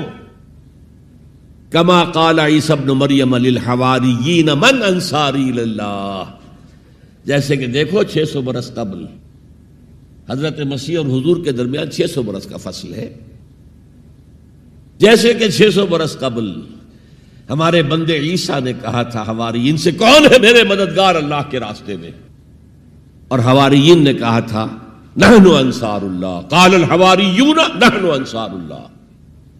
تو یہ اللہ کی مدد اور اللہ کے رسول کی مدد، من انصاری الی اللہ، کون ہے میرا مددگار اللہ کے راستے میں؟ یہ ہے تیسری بات، یعنی کون ہے وہ لوگ جو اصل میں متبع محمد ہیں صلی اللہ علیہ وسلم۔ الذین یتبعون رسول النبی الامی، ان کی شان کیا ہوگی؟ فالذین آمنوا بہ وعزروہ ونصروہ۔ اور چوتھی بات واتبعوا النور الذی انزل معہ، اور جو پیروی کریں گے، وہی اتباع کا لفظ چلا آ رہا ہے، اتباع اتباع اتباع، وہ اتباع کریں گے اس نور کا جو ان کے ساتھ نازل کیا جائے گا، یعنی یہ قرآن حکیم۔ فَأُولَئِكَ هُمُ الْمُفْلِحُونَ، تو وہ ہوں گے مددگار، وہ ہوں گے کامیاب ہونے والے، مفلحون میں سے ہوں گے۔ اللہم ربنا اجعلنا منہم، اللہ تعالی ہمیں ان میں شامل کرے۔ اب تھوڑا سا خاکہ میں آپ کے سامنے رکھنا چاہتا ہوں، حضور نے یہ کام کیسے کیا جو کسی اور نبی سے نہیں ہو سکا؟ صرف ایک نبی سے، ایک رسول سے ہوا۔ نظام قائم کرنا، حکومت اللہ کی قائم کر دینا۔ جیسے کہ شاید آپ کو معلوم ہو کہ انجیل میں جو دعا ہے لارڈس پریئر کہلاتی ہے، جیسے ہمارے ہاں سورہ فاتحہ ہے، ایسا ہی مقام ہے لارڈس پریئر کا عیسائیوں کے ہاں۔ اس میں کیا الفاظ ہیں؟ Thy kingdom come, Thy will be done on earth as it is in heavens.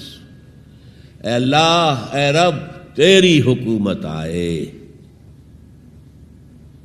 حکومت الہیہ قائم ہو جائے، تیری حکومت آئے۔ اسی کو حضرت مسیح کہتے رہے، کنگڈم آف ہیون آن ارتھ، آسمانی بادشاہت زمین پر قائم ہو جائے۔ Thy kingdom come, Thy will be done on earth as it is in heavens. تیری مرضی جیسے آسمانوں میں پوری ہو رہی ہے، سارے سیارے، سارے ستارے، ساری گیلیکسیز، پوری کائنات جس طرح تیرے حکم کے پابند ہیں، اے رب ایسے ہی تیری مرضی زمین پر بھی پوری ہو۔ یہ کام جو ہے بڑا جان جوکھوں کا کام ہے۔ تبلیغ میں، تعلیم میں محنت ہوتی ہے، مشقت ہوتی ہے، وقت لگتا ہے، اس میں کوئی شک نہیں، لیکن محض تبلیغ، محض تعلیم، محض تربیت، محض تزکیہ، یہ محمد رسول اللہ کا طریقہ نہیں ہے۔ برا نہ مانیے، میری بات پر غور کیجیے گا۔ محمد رسول اللہ کا طریقہ کیا تھا؟ دعوت دو قرآن کے ذریعے، انذار کرو قرآن کے ذریعے، بشارت دو قرآن کے ذریعے۔ فَإِنَّمَا يَسَّرْنَاهُ بِلِسَانِكَ لِتُبَشِّرَ بِهِ الْمُتَّقِينَ وَتُنذِرَ بِهِ قَوْمًا لُدًّا۔ اے نبی، ہم نے اس قرآن کو آپ کی زبان میں آسان کر دیا ہے۔ وَلَقَدْ يَسَّرْنَا الْقُرْآنَ لِلذِّكْرِ فَهَلْ مِن مُدَّكِرٍ، 4 دفعہ آیا ہے سورہ قمر میں۔ ہم نے قرآن کو نصیحت اخذ کرنے کے لیے بہت آسان کر دیا ہے، تو ہے کوئی جو نصیحت کا طالب ہو؟ دعوت ہو، تذکیر ہو، فذکر بالقرآن من یخاف وعید، پہلا کام حضور کا یہ تھا، قرآن کے ذریعے سے لوگوں کو اللہ کی طرف بلانا۔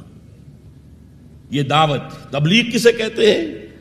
To reach out to someone, to convey to him some message, یہ تبلیغ ہے، اور اس کو کھینچ کر لے آنا اللہ کے راستے کی طرف، یہ دعوت ہے۔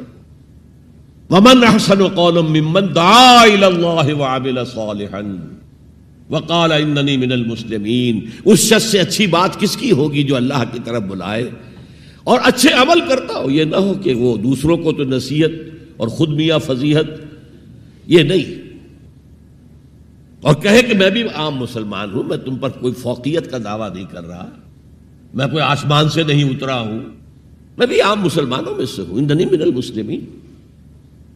تو قرآن کے ذریعے تذکیر، قرآن کے ذریعے نصیحت۔ یا ایھا الناس قد جاءتکم موعظۃ من ربکم وشفاء لما فی الصدور، یہی ہے موعظہ، نصیحت، اور یہی ہے شفاء لما فی الصدور، دلوں میں جو روگ ہیں ان کا علاج یہ ہے۔ وہدی ورحمۃ للمؤمنین، تو حضور کا طریقہ پہلا کیا تھا؟ قرآن کو عام کرو، جہاں آپ گئے قرآن سنایا۔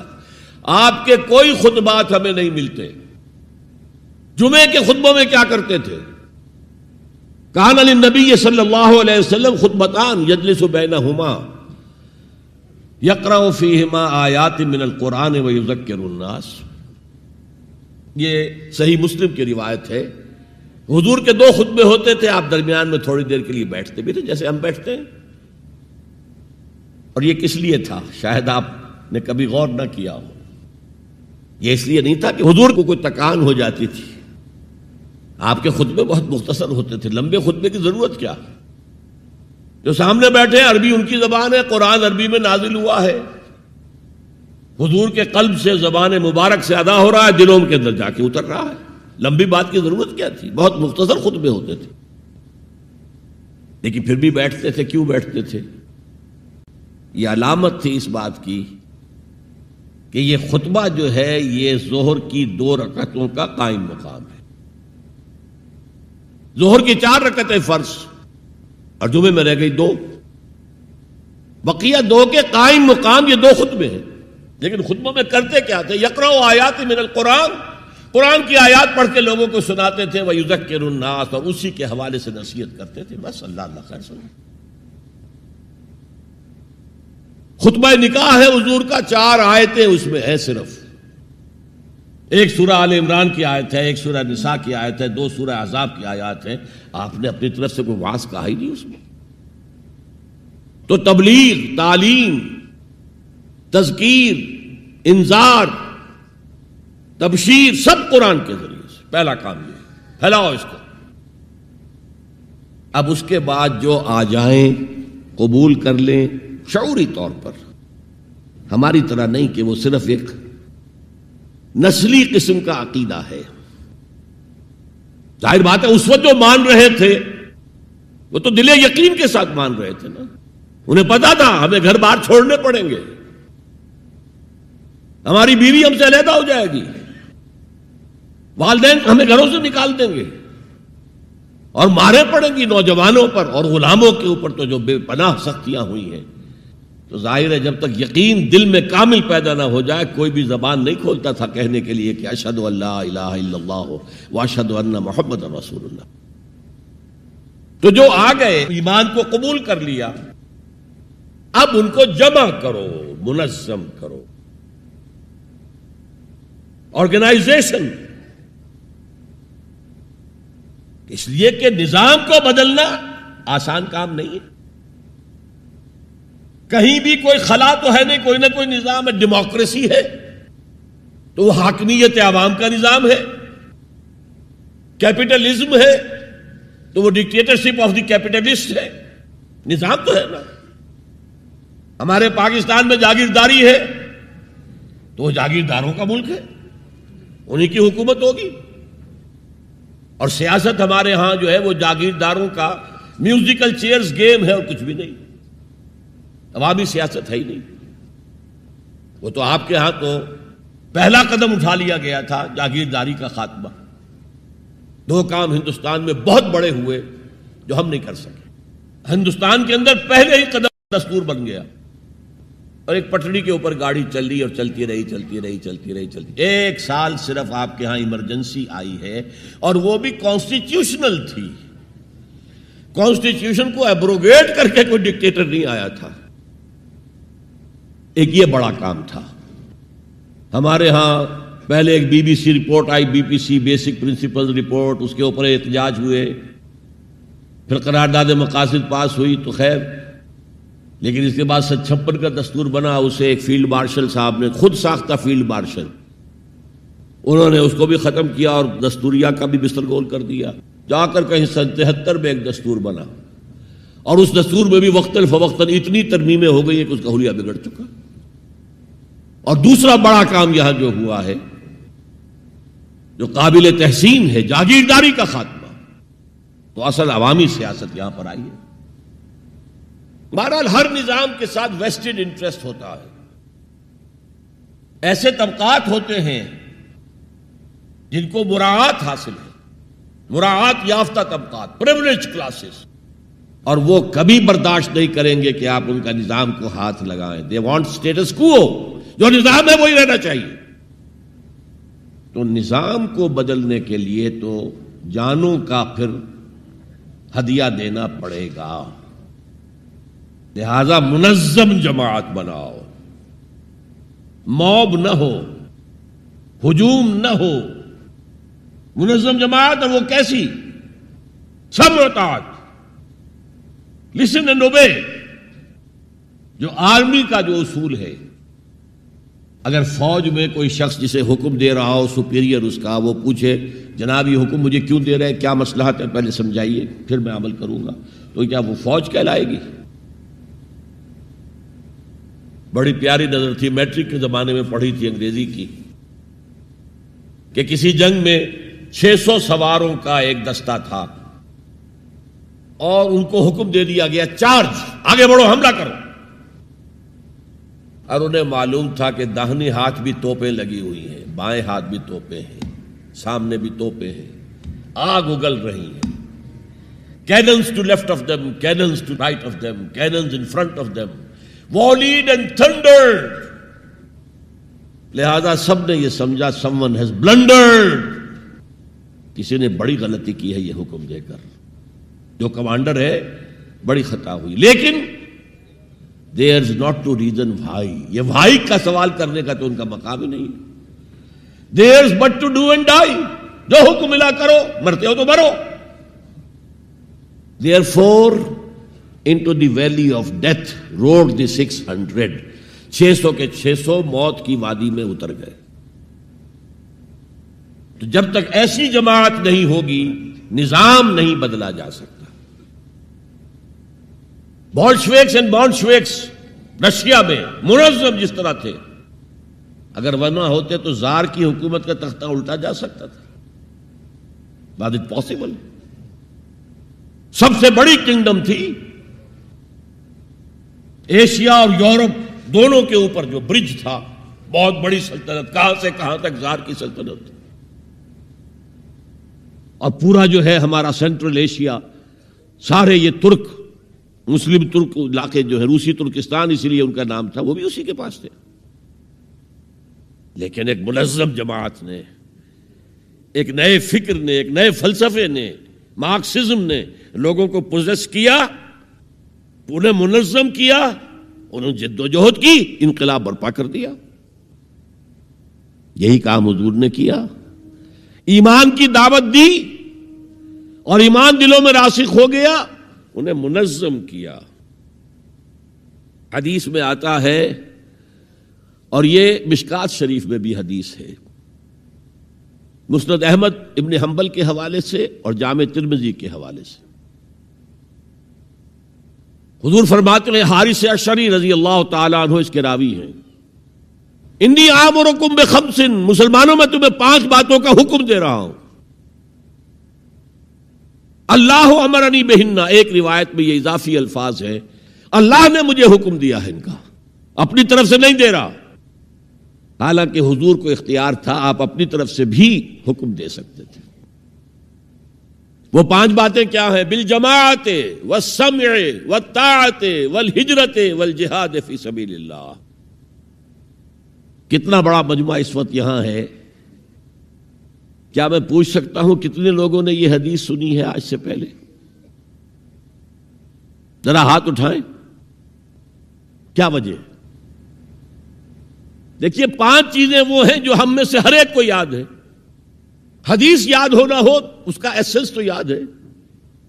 بنی الاسلام علی 5, شہادت اللہ الہ الا اللہ وان محمد رسول اللہ, واقام الصلاۃ وایتاء الزکوٰۃ وصوم رمضان وحج البیت من استطاع الیہ سبیلا. کس کو نہیں معلوم 5 ارکان اسلام؟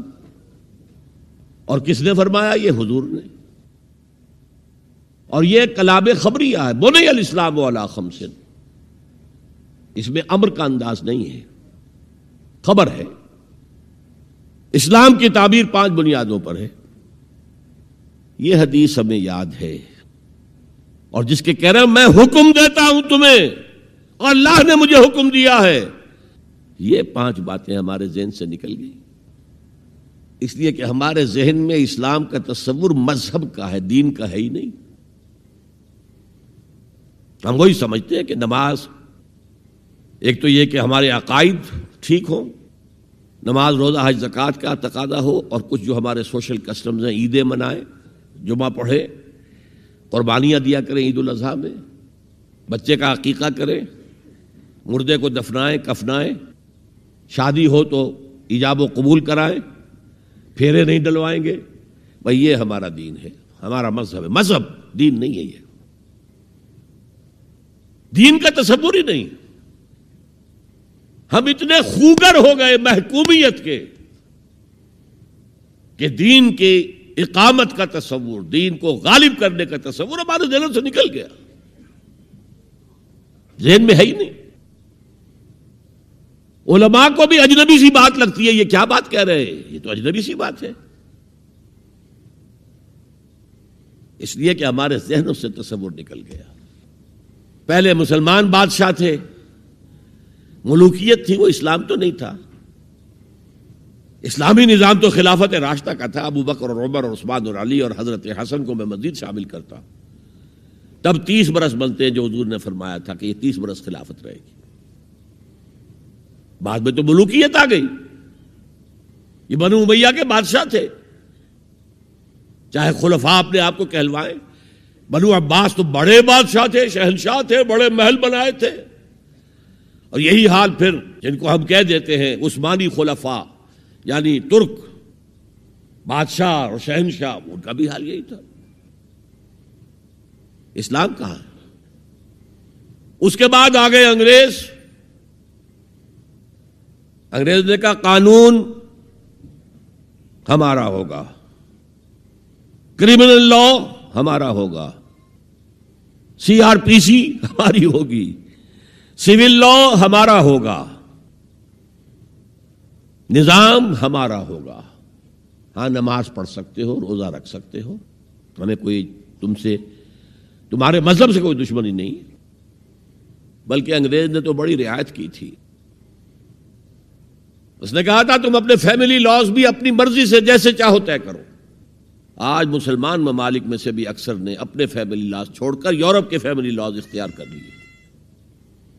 اور پہلی مرتبہ یہ کام کیا تھا ترک نے. اور یورپ کے اخبارات نے پھر تنزیہ لکھا تھا کہ یہ عجیب قوم ہے، کہتی ہے کہ بہترین قانون ہمارے پاس ہے، اور حال یہ ہے کہ فیملی لاز بھی ہم سے مانگ رہے ہیں، رومن لاز سے اخذ کر رہے ہیں فیملی لاز اپنے. یہ ان کا حال ہے. کہتے ہیں بہترین قانون ہمارے پاس. تو انگریز کے آنے کے بعد اب ہمارا علماء کا قال اللہ و قال رسول یا مدرسہ چلا لے. بہرحال انہوں نے بڑی خدمتیں کی ہیں. اگر یہ نہ ہوتا تو شاید ہمارے ہاں مساجدیں آباد ہی نہ ہوتی. کم سے کم علماء نے وہ پوزیشنیں جو ہیں وہ پر کی ہیں، ایک ڈھانچہ جو ہے وہ برقرار رکھا ہے، اس میں کوئی شک نہیں، ان کی خدمات ہے. لیکن انگریز نے تو جو بھی تھا صرف اتنی آزادی دی تھی، اسی کو ہم ذہناً ریکنسائل کر چکے ہیں، بس اسلام یہی ہے. نہیں. اور آج میں آپ کو بتا دوں، امریکہ اور انگلینڈ خاص طور پر اور بقیہ عیسائی مملکتیں بھی بالعموم اسلام کے خلاف جو جنگ جاری کر رہے ہیں اور تیزی کے ساتھ یہ بڑھے گی، اس کا بھی معاملہ یہ ہے کہ مذہب کی حیثیت سے اسلام کے خلاف ان کی کوئی جنگ نہیں. جب بش کہتا ہے کہ ہم تو اسلام کے خلاف نہیں، صحیح کہتا ہے، سچ کہتا ہے. وہ یہ کہہ سکتے ہیں you have come here, you have purchased churches and synagogues and converted into mosques, did we object? تم یہاں آئے، تم نے چرچ خرید کے مسجد بنا لی، سینیگوگ یہودیوں کا خریدا اور مسجد بنا لی. ہم نے کبھی روکا تمہیں؟ تم نمازیں پڑھتے ہو، ہم نے روکا؟ روزے رکھتے ہو، ہم نے روکا؟ بلکہ رمضان میں وائٹ ہاؤس میں ایک افطاری بھی دے دیتے ہیں تمہیں، سیریمونیل. تمہاری عید ہے، بقرہ عید ہے، ہم کو کومیموریٹو سٹیمپس جاری کر دیتے ہیں، یہ عید کا جو ہے ڈاک کا ٹکٹ ہے اور یہ بقرہ عید کا ہے. تو مذہب سے تو ہمیں کوئی اعتراض نہیں، لیکن اسلام کا سیاسی، معاشی اور سماجی نظام nothing doing. We will not bear it. نظام ہمارا ہوگا. اور سمجھ لیجئے یہ تاریخ نے پورا سرکل، ایک گھیرا پورا کر لیا ہے. وہ جو مولانا حالی نے کہا تھا، اے خاصہ خاصان رسول وقت دعا ہے، امت پہ تیری آ کے عجب وقت پڑا ہے. وہ دین جو بڑی شان سے نکلا تھا وطن سے پردیس میں، وہ آج غریب الغرباء ہے. کس شان سے نکلا تھا اسلام، اور آج بالکل ریورس ہو گیا معاملہ. اسلام نے یہ کہا تھا اسلام لے آؤ، ہمارے برابر کے بھائی ہو جاؤ گے. ہم یہ بھی نہیں کہیں گے ہم پرانے مسلمان ہیں، سینئر مسلمان ہیں، ہمارے حقوق زیادہ ہیں، تم نیو کمرز ہو، نو مسلم ہو، تمہارے حقوق نہیں، بالکل برابر. یہ نہیں تو اسلام کی بالادستی قبول کرو، چھوٹے ہو کر رہو، ہاتھ سے جزیہ پیش کرو، یؤتوا الجزیۃ عن ید وہم صاغرون. پھر تم یہودی رہو مذہب کے طور پر، نظام ہمارا ہوگا دین حق کا، وہ غالب ہم نے کرنا ہے. محمد الرسول اللہ بھیجے گئے دین کو غالب کرنے کے لیے. ہمارے اندر طاقت نہ ہو تو کیا کریں، مجبور ہیں. لیکن طاقت ہو اور پھر دین کو غالب نہ کریں تو ہم تو غدار ہیں اللہ کے. لہذا کیا کہتے تھے، ایمان لے آؤ برابر کے ہو جاؤ گے، نہیں تو رہو تم عیسائی رہو، یہودی رہو، مجوسی رہو. ابھی شروع میں ان تین سے ہی معاملہ تھا نا. لیکن اسلام کی بالادستی، نظام ہمارا ہوگا، باقی تم نیچے رہو، اور اگر یہ بھی منظور نہیں تو آؤ تلوار ہمارے اور تمہارے درمیان فیصلہ کرے گی۔ یہی بات تھی کہ نہیں؟ آج وہی بش کہہ رہا ہے نظام ہمارا ہوگا، اس نظام کے نیچے تم رہو، مسلمان رہو، ہندو رہو، عیسائی رہو، کچھ رہو۔ یہ بالکل برعکس کیفیت ہو گئی ہے اس کی۔ تو آج کا مسلمان جو ہے ان چیزوں سے اس لیے ذہناً غافل ہے کہ حضور کی اتنی تاکیدی حدیث انی آمرکم بخمس اللہ امرنی بہن بالجماعت والسمع والطاعت والہجرت والجہاد فی سبیل اللہ، کبھی ممبر سے نہ سنائی گئی نہ کبھی سنی گئی، اس لیے کہ یہ اس عمل کا نام ہے جو دین کو قائم کرنے کے لیے ہوتا ہے۔ چوتھا کام فرمایا گیا واتبعوا النور الذی انزل معہ، وہی لفظ اتباع چل رہا ہے۔ یہ ساری میری گفتگو کا مرکزی لفظ اتباع ہے، یاد ہے میں نے کیا کہا تھا؟ اللہ کی اطاعت کلی اور محبت شدید مل کر کیا چیز بنے گی؟ عبادت۔ رسول کی اطاعت کلی اور شدید محبت مل کر کیا بنیں گی؟ اتباع۔ اور اتباع کا درجہ کیا ہے؟ قل ان کنتم تحبون اللہ فاتبعونی یحببکم اللہ، اے نبی ان سے کہہ دیجئے اگر تم اللہ سے محبت کرتے ہو تو میرا اتباع کرو، میری پیروی کرو، میرے نقش قدم پر چلو۔ اب آپ سوچئے اگر ہم کاروبار کر رہے ہیں، فرض کیجئے کوئی شخص 100% دیانتداری سے کام کر رہا ہے، کوئی شخص سود کے اندر براہ راست ملوث نہیں ہے، وہ نماز پڑھتا ہے، روزہ رکھتا ہے، لیکن یہ اتباع نہیں کر رہا جو حضور نے جو کام کیا تھا کہ غلط نظام، طاغوتی نظام کو جڑ سے اکھاڑ کر پھینکا جائے اور اللہ کا دیا ہوا دین حق قائم کیا جائے، تو اتباع میں کیا حصہ ہے اس کا؟ کوئی نہیں۔ ایک سوال آپ سے کرتا ہوں، حضور نے وحی کے آغاز کے بعد کوئی کاروبار کیا؟ جی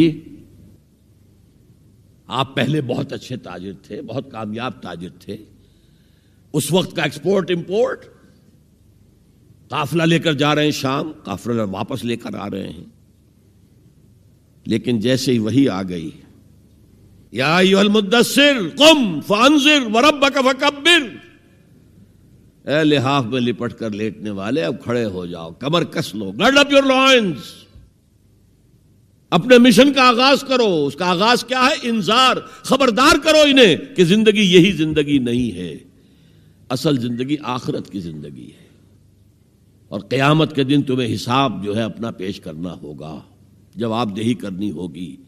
You will have to face the grand accountability of the day of judgment۔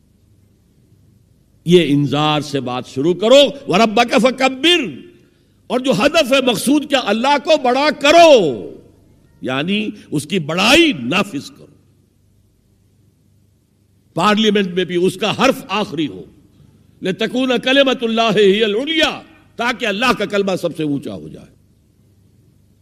یہ نہیں کہ صاحب ہمارے تو 60% لوگوں نے یہ رائے دے دی ہے، بس اب ہم نہیں جانتے کہ قرآن میں کیا ہے یا کسی اور آسمانی ہدایت میں کیا ہے، تورات میں کیا ہے، انجیل میں کیا، ہم نہیں جانتے۔ اگر ہم اس کے خلاف جد و جہد نہیں کرتے تو اتباع میں کوئی حصہ نہیں ہمارا۔ جو اطاعت تھوڑی بہت ہم کر رہے ہیں وہ بھی جزوی ہے، کلی نہیں ہے، اسی لیے دنیا کی رسوائی وہ تو ہمارے ماتھے پر لکھی ہوئی ہے، ضربت علیہم الذلۃ والمسکنۃ وباؤوا بغضب من اللہ۔ آج ہمارا حال یہ ہے۔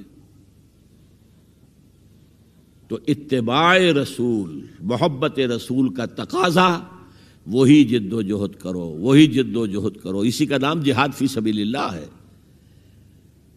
بدقسمتی سے خود ہم نے غلط انٹرپریٹیشن جہاد کی ہے، جس کی وجہ سے دشمنوں کو موقع ملا ہے۔ جہاد کے معنی جنگ، حالانکہ جہاد کے معنی تو جنگ نہیں ہے، جہاد جد و جہد کا نام ہے، کوشش۔ جہد کے مقابلے میں آئے گی تو وہ جہاد ہے۔ جہد یک طرفہ ہے تو جہد ہے، اور دو طرفہ ہو رہی ہے، رسہ جو ہے آپ ادھر کھینچ رہے ہیں وہ ادھر کھینچ رہے ہیں، یہ جہاد ہے۔ آپ توحید کا پرچم اٹھائے ہوئے ہیں، توحید پھیلا رہے ہیں، وہ شرک پھیلا رہے ہیں، یہ جہاد ہے. کوئی مغربی ڈیموکریسی چاہتا ہے، کوئی سوشلسٹ ڈیموکریسی چاہتا ہے، ان کے درمیان رساکشی ہوگی کہ نہیں ہوگی؟ یہ جہاد ہے. قتال تو جہاد کی 9 منزلہ عمارت میں جا کے 9ویں منزل پر قتال فی سبیل اللہ، اور یہ دونوں قرآن کی اصطلاحات ہیں. ہم نے جہاد کو بھی جنگ بنا دیا، تو پھر تو اب ہر شخص کو قرآن میں جنگ ہی جنگ نظر آئے گی. جہاں جہاد کا لفظ آیا جنگ، جہاں جہاد کا لفظ آیا جنگ. اسی سے تو ان کو موقع مل گیا نا. اے نبی، آپ ان کافروں کی باتیں نہ سنیں، نہ ان کے باتوں میں آئیں، چاہے وہ صاف انکار کر رہے ہیں اور چاہے وہ کوئی مصالحت چاہتے ہوں کہ محمد کچھ نرمی دکھاؤ، کچھ ہماری مانو، کچھ اپنی منوا لو. یہ تم نے جو کل پیدا کر دی ہے، گھر گھر لڑائی ہو رہی ہے، اولاد ماں باپ سے جدا ہو گئی، بہن بھائی سے جدا ہو گیا، شوہر بیوی سے جدا، بیوی شوہر سے جدا. تو جو کہتے ہیں کہ a house divided amongst it self can not stand, ہمارا تو تم نے قبائلی جو ہمارا روب تھا وہ ختم کر دیا دنیا میں. لہذا ایسا کرو، کچھ مصالحت کرو، کچھ اپنی منوا لو، کچھ ہماری مان لو. قرآن نے کہا وَدُّوا لَوْ تُدْهِنُ فَيُدْهِنُونَ فَلَا تُطِعِ الْمُكَذِّبِينَ. ان کی بات نہ سنیے. تو جہاد تھا جو ہو رہا تھا، جس کے لیے میں نے رات تقریر کی ہے، جہاد بالقرآن. فَلَا تُطِعِ الْكَافِرِينَ وَجَاهِدْهُمْ بِهِ جِهَادًا كَبِيرًا. یہ سورہ الفرقان کی آیت ہے نمبر 52. اور شروع کیسے ہوتی ہے سورہ الفرقان؟ تبارک الذی نزل الفرقان علی عبدہ لیکون للعالمین نذیرا. بڑی بابرکت ہے وہ ذات جس نے اپنے بندے محمد پر صلی اللہ علیہ وسلم یہ الفرقان نازل کر دیا تاکہ تمام جہان والوں کو خبردار کر دے. انذار، اور وہ پوری نوع انسانی کے لیے انذار. اسی میں آگے آتا ہے اسی صورت میں فلا تطع الکافرین. اے نبی، آپ ان کافروں کی باتیں نہ مانیں، نہ سنیں، نہ توجہ دیں. وجاہدہم بہ، اس قرآن کے ذریعے سے جہاد کیجئے. 12 برس مکے میں قرآن کے ذریعے سے جہاد ہوا ہے. تلوار تو نہیں اٹھی. الٹا حکم یہ تھا کہ چاہے تمہارے ٹکڑے کر دیں، چاہے تمہیں آگ میں جلا دیں. You don't have to raise hands. Even in self-defense. کفو ایدیکم، اپنے ہاتھ بندھے رکھو، روکے رکھو. کوئی جوابی کارروائی نہیں. 12 برس. This was the order of the day. یہ جہاد بالقرآن. اس جہاد بالقرآن کے ذریعے سے لوگوں کو کھینچا گیا. پھر بیعت لے کر ان سے ان کو منظم جماعت بنایا گیا. پھر ان کا تزکیہ کیا گیا. تزکیہ کس بات کا؟ دل میں کوئی ولولہ، کوئی امنگ، کوئی حوصلہ، کوئی طلب، کوئی مقصود نہ رہ جائے سوائے اللہ کی رضا کے حصول کے اور آخرت کی فلاح کے حصول کے. جب تک پاک نہیں ہو جائے گا دل، جب تک دل سے ساری امنگیں، ساری ایمبیشن نہیں نکل جائیں گی سوائے اللہ کو راضی کرنا اور آخرت کی فلاح طلب کرنا. یہ ہے تزکیہ. یتلو علیہم آیاتہ ویزکیہم ویعلمہم الکتاب والحکمہ. اگر اس نقش قدم پر آپ نہیں چل رہے تو حضور کے ساتھ محبت کا دعویٰ باطل ہے. آپ مسلمان ہیں، ٹھیک ہے، آپ مانتے ہیں انہیں اللہ کا رسول، اور آپ درود بھی بھیج دیتے ہیں، نماز میں بھی درود ابراہیمی ہے، سب کچھ ہے. لیکن یہ ہے کہ اتباع رسول، محبت رسول کے بغیر نہیں. اور محبت رسول سے جو اتباع رسول وجود میں آتا ہے وہ ہے من انصاری اللہ. اور یہ سمجھ لیجئے، بس آخری نکتہ میں بیان کر رہا ہوں، اگر تو حضور کو بھی بھیجا گیا ہوتا صرف اہل عرب کے لیے تو آپ کی حیات طیبہ ہی میں مشن مکمل ہو گیا. جاء الحق وزهق الباطل ان الباطل کان زہوقا. اذا جاء نصر اللہ والفتح ورأیت الناس يدخلون فی دین اللہ افواجا. کام مکمل ہو گیا. لیکن حضور کو تو بھیجا گیا ہے پوری نوع انسانی کے لیے. وما ارسلناک الا کافۃ للناس بشیرا ونذیرا. اے نبی، ہم نے آپ کو نہیں بھیجا ہے مگر تمام انسانوں کے لیے بشیر اور نذیر بنا کر. کیا نتیجہ نکلا؟ جب تک پوری دنیا میں اللہ کا دین اسی طرح غالب نہ ہو جیسے حضور کے دست مبارک سے جزیرہ نمائے عرب میں ہو گیا تھا، اس وقت تک ہنوز حضور کا مشن تکمیل کو نہیں پہنچا۔ یہ بات میں نے 5ویں جماعت میں پڑھی تھی۔ علامہ اقبال کی نظم شکوہ جواب شکوہ میں نے پڑھی، بانگ درا مجھے میرے بڑے بھائی صاحب نے بھیج دی تھی۔ ایک شعر تو وہ ہے بانگ درا کا جو میرے تحت الشعور میں کہیں چپک گیا تھا اور میری پوری زندگی کو اس نے ایک رخ پر ڈھالا ہے۔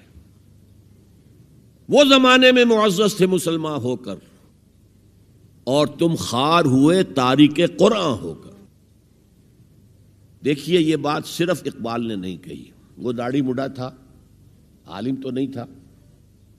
یہی بات کہی 14ویں صدی کے مجدد اعظم شیخ الہند مولانا محمود حسن اسیر مالٹا نے۔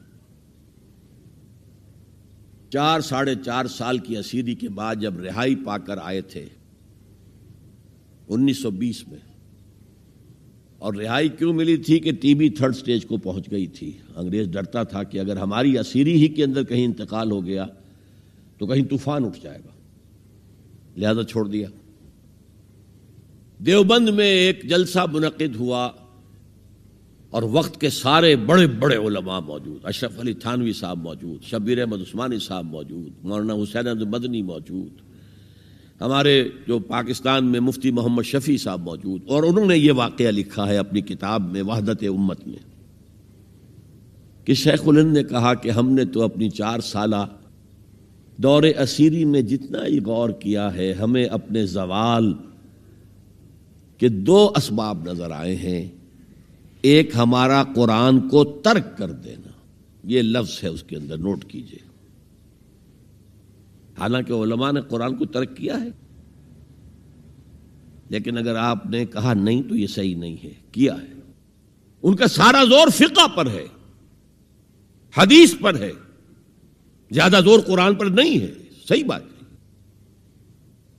کہنے والا کون ہے؟ شیخ الہند۔ ایک ہمارا قرآن کو ترک کر دینا اور دوسرا آپس کے اختلافات۔ اور مفتی شفیع صاحب نے اس کے اوپر پھر یہ گرہ لگائی کہ حضرت شیخ نے جو 2 باتیں کہی تھی حقیقت میں ایک ہی ہیں، ہمارے اختلافات بھی اسی لیے کہ ہم نے قرآن کو ترک کر دیا ہے۔ تو یہ ہے ایک شعر جو میرے ذہن میں چپک گیا تھا۔ پھر قرآن سے اللہ نے جو ایک مناسبت دی، ذہنی قلبی، اللہ کا شکر ہے، اللہ کا فضل ہے۔ دوسرا شعر وہ ہے کہ وقت فرصت ہے کہاں، کام ابھی باقی ہے، نور توحید کا اتمام ابھی باقی ہے۔ پورے کرہ ارضی جب تک کہ توحید سے جلوگر نہ ہو جائے اور اسلام کا ڈنکا نہ بج جائے، اس وقت تک حضور کا مشن مکمل نہیں ہے۔ حضور حوالے کر کے گئے تھے امت کے۔ خطبہ حجۃ الوداع میں آپ نے سوال کیا الا هل بلغت، اور 1.25 لاکھ کے مجمع نے جواب دیا انا نشهد انک قد بلغت الرسالۃ وادیت الامانۃ ونصحت الامۃ وکشفت الغمۃ۔ ہاں حضور ہم گواہ ہیں، آپ نے حق رسالت ادا کر دیا، حق امانت ادا کر دیا، مسلمانوں کی خیر خواہی کا حق ادا کر دیا، امت کی خیر خواہی کا، اور گمراہی کے پردے چاک کر دیے۔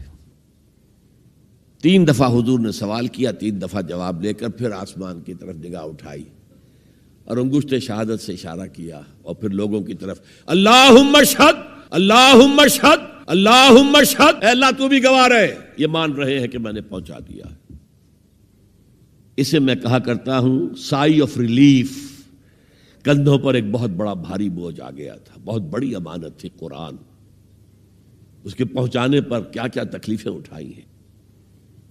پاگل کہے گئے، مجنون کہے گئے، شاعر کہے گئے، ساحر کہے گئے، مسحور کہے گئے، کیا نہیں کہا گیا۔ اور پھر جو مارے کھائی ہیں، جو 3 سال کی شیب بنی ہاشم کے اندر اسیری تھی، جس میں کھانے پینے کی چیزیں گھاٹی میں داخل نہیں ہو سکتی تھی۔ ہماری جیلوں میں تو آپ کو کھانا تو ملتا ہے، وہاں تو کچھ نہیں تھا۔ پھر طائف کا پتھراؤ یاد کیجئے، پھر مکے سے نکلنا اور 3 دن رات ایک غار میں چھپے رہنا، پھر مدینے کے اندر آپ کو معلوم ہے غزوہ بدر آ رہی ہے، اس میں 70 اگر کافر مارے گئے تو غزوہ احد میں 70 صحابہ شہید ہو گئے، جن میں حضرت حمزہ بھی ہیں۔ 3 رشتے ہیں حضرت حمزہ سے حضور کے، چچا بھتیجا، سب کو بس یہی معلوم ہے، چچا بھتیجا، خالہ زاد بھائی، دودھ شریک بھائی، اور عربوں میں دودھ شریک بھائی حقیقی بھائی کے طور پر ہوتا تھا۔ اور ان کی لاش سامنے آئی ہے کہ ناک کاٹ لی گئی ہے، کان کاٹ لیے گئے ہیں، اور پیٹ چاک کر کے کلیجہ چبایا گیا ہے۔ یہ سارے بوجھ اٹھا کر اگر وہ حق تبلیغ ادا ہو گیا، اے اللہ یہ مان رہے ہیں، تو بھی گواہ رہے، اور پھر کیا کہا؟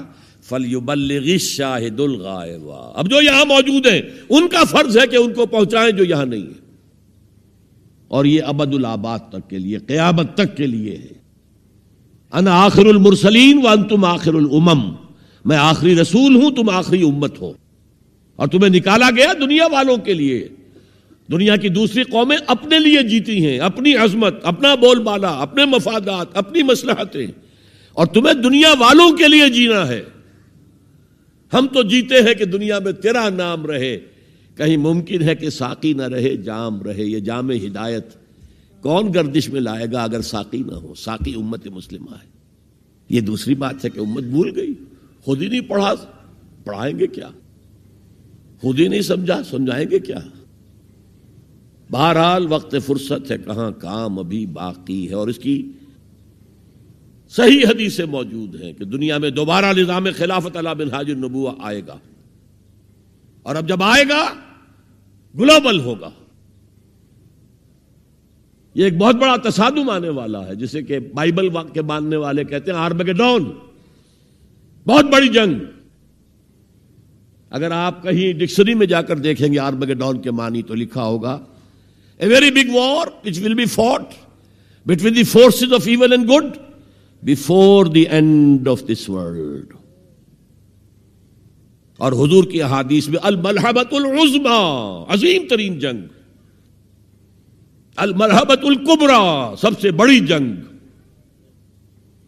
اور اس میں یا تو ایک طرف ہوگا نیو ورلڈ آرڈر، وہ چاہتا ہے گلوبل ہو جانا، اور یہ حقیقت میں جیو ورلڈ آرڈر ہے۔ عیسائی دنیا اس وقت یہودیوں کے پنجے میں، شکنجے میں ہے۔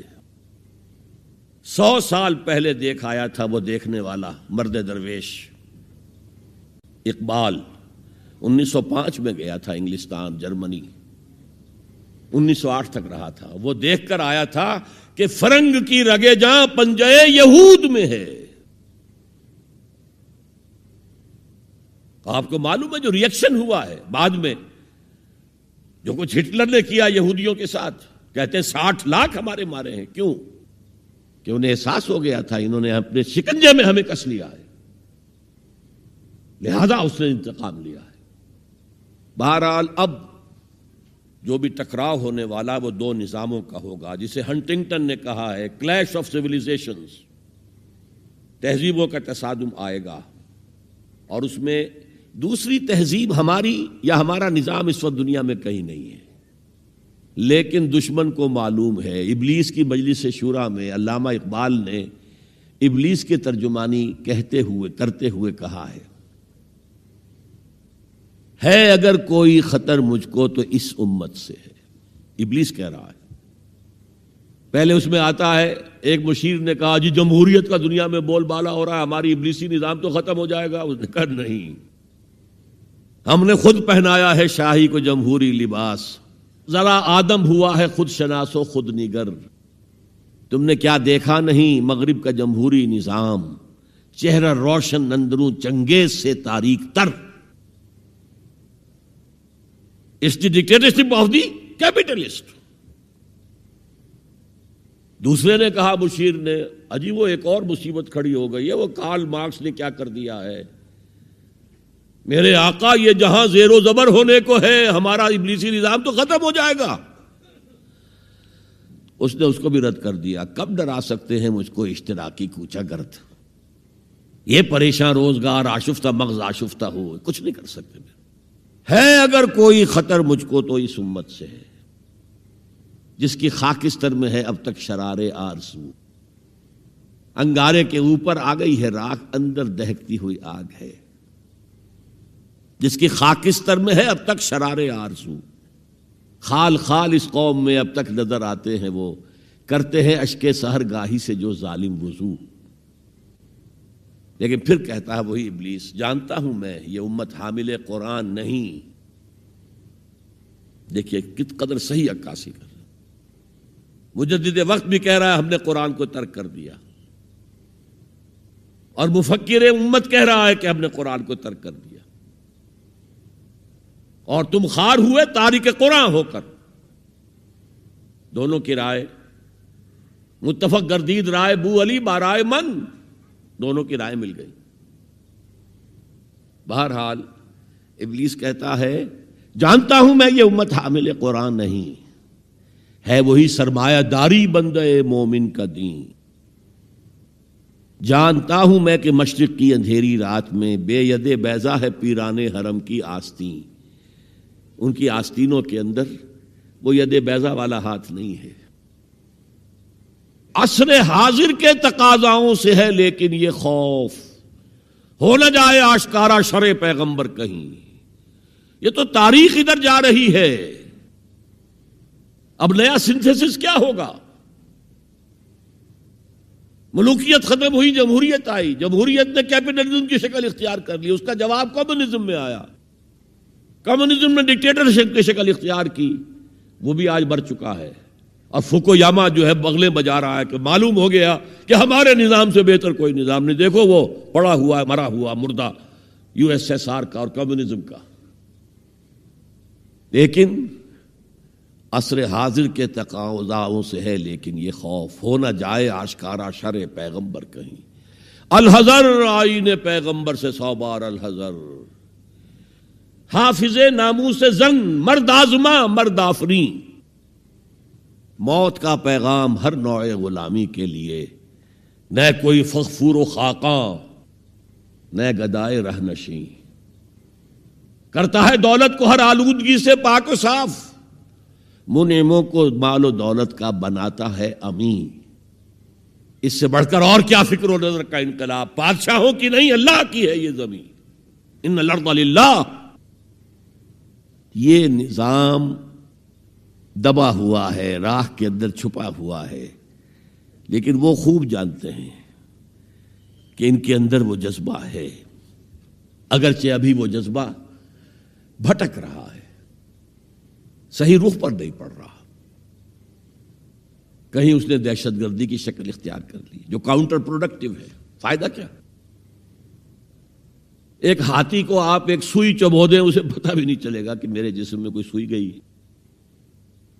امریکہ ہاتھی ہے اور نشے میں دھت ہاتھی ہے، جس نے نہ یونائٹڈ نیشنز کی پرواہ کی، نہ ورلڈ کی رائے عامہ کی پرواہ کی، نہ اپنے جو یورپین الائز ہیں ان کی پرواہ کی، کسی کی پرواہ نہیں کی۔ We shall go it alone, جسے جہاں آنا ہو آ جائے ورنہ نہیں، نشے میں دھت ہے۔ لیکن جب یو ایس ایس آر کا خاتمہ ہوا اور ادھر جو ہے نیٹو کو اثر نو منظم کرنے لگے، ایکسپینشن ہو رہی ہے، تو کسی نے پوچھا اس وقت کے نیٹو چیف سے کہ اب آپ کا جو دشمن تھا وہ تو ختم ہو گیا، وہ تو تمہارے قدموں میں پڑا ہوا ہے، تمہارے قرضے لے کر تو بمشکل وہ روٹی کھا رہا ہے، تو کیا ضرورت ہے اب نیٹو کی اور یہ سارا؟ ان کا ہمیں مسلم فنڈامنٹلزم سے خدشہ ہے، ڈر ہے، یہ ساری تیاری اس کے لیے ہو رہی ہے۔ ایک بہت بڑا تصادم ہوگا جس کے لیے کمر کسنے کی ضرورت ہے، لیکن اس میں یہ ہے کہ جو کمزوری ہماری ہے، ہم میتھڈالوجی آف دی پروفٹ صلی اللہ علیہ وسلم کو نہیں سمجھ پا رہے۔ یہ کام ایک دفعہ ہونا ہے، دوبارہ ہوگا اسی طریقے سے جس طریقے سے حضور نے برپا کیا تھا۔ آپ زمانے سے بورو کر کے، کمیونسٹوں سے ان کا طریقہ کار مانگ کر، یا یہ انتخابات کے ذریعے اسلام نہیں آ سکتا، وہ آئے گا through the revolutionary process to be derived from the سیرہ آف محمد صلی اللہ علیہ وسلم۔ بہرحال اس کے لیے کمر کسیں، اتباع رسول جو ہے، دل میں ارادہ تو ابھی سے باندھیں کہ ہمیں کرنا ہے، اللہ تعالی ہمیں اس کی توفیق عطا فرمائے۔ تو حب رسول کا تقاضا اتباع رسول، اور اتباع رسول کیا؟ حضور نے اپنی زندگی کھپائی کس کام کے لیے؟ دین کی دعوت و تبلیغ اور دین کو قائم کرنے کی جد و جہد۔ اللہ تعالی ہمیں اس کے لیے اپنا عزم مصمم کرنے کی توفیق عطا فرمائے۔ اقول قولی ھذا واستغفر اللہ لی ولکم ولسائر المسلمین والمسلمات۔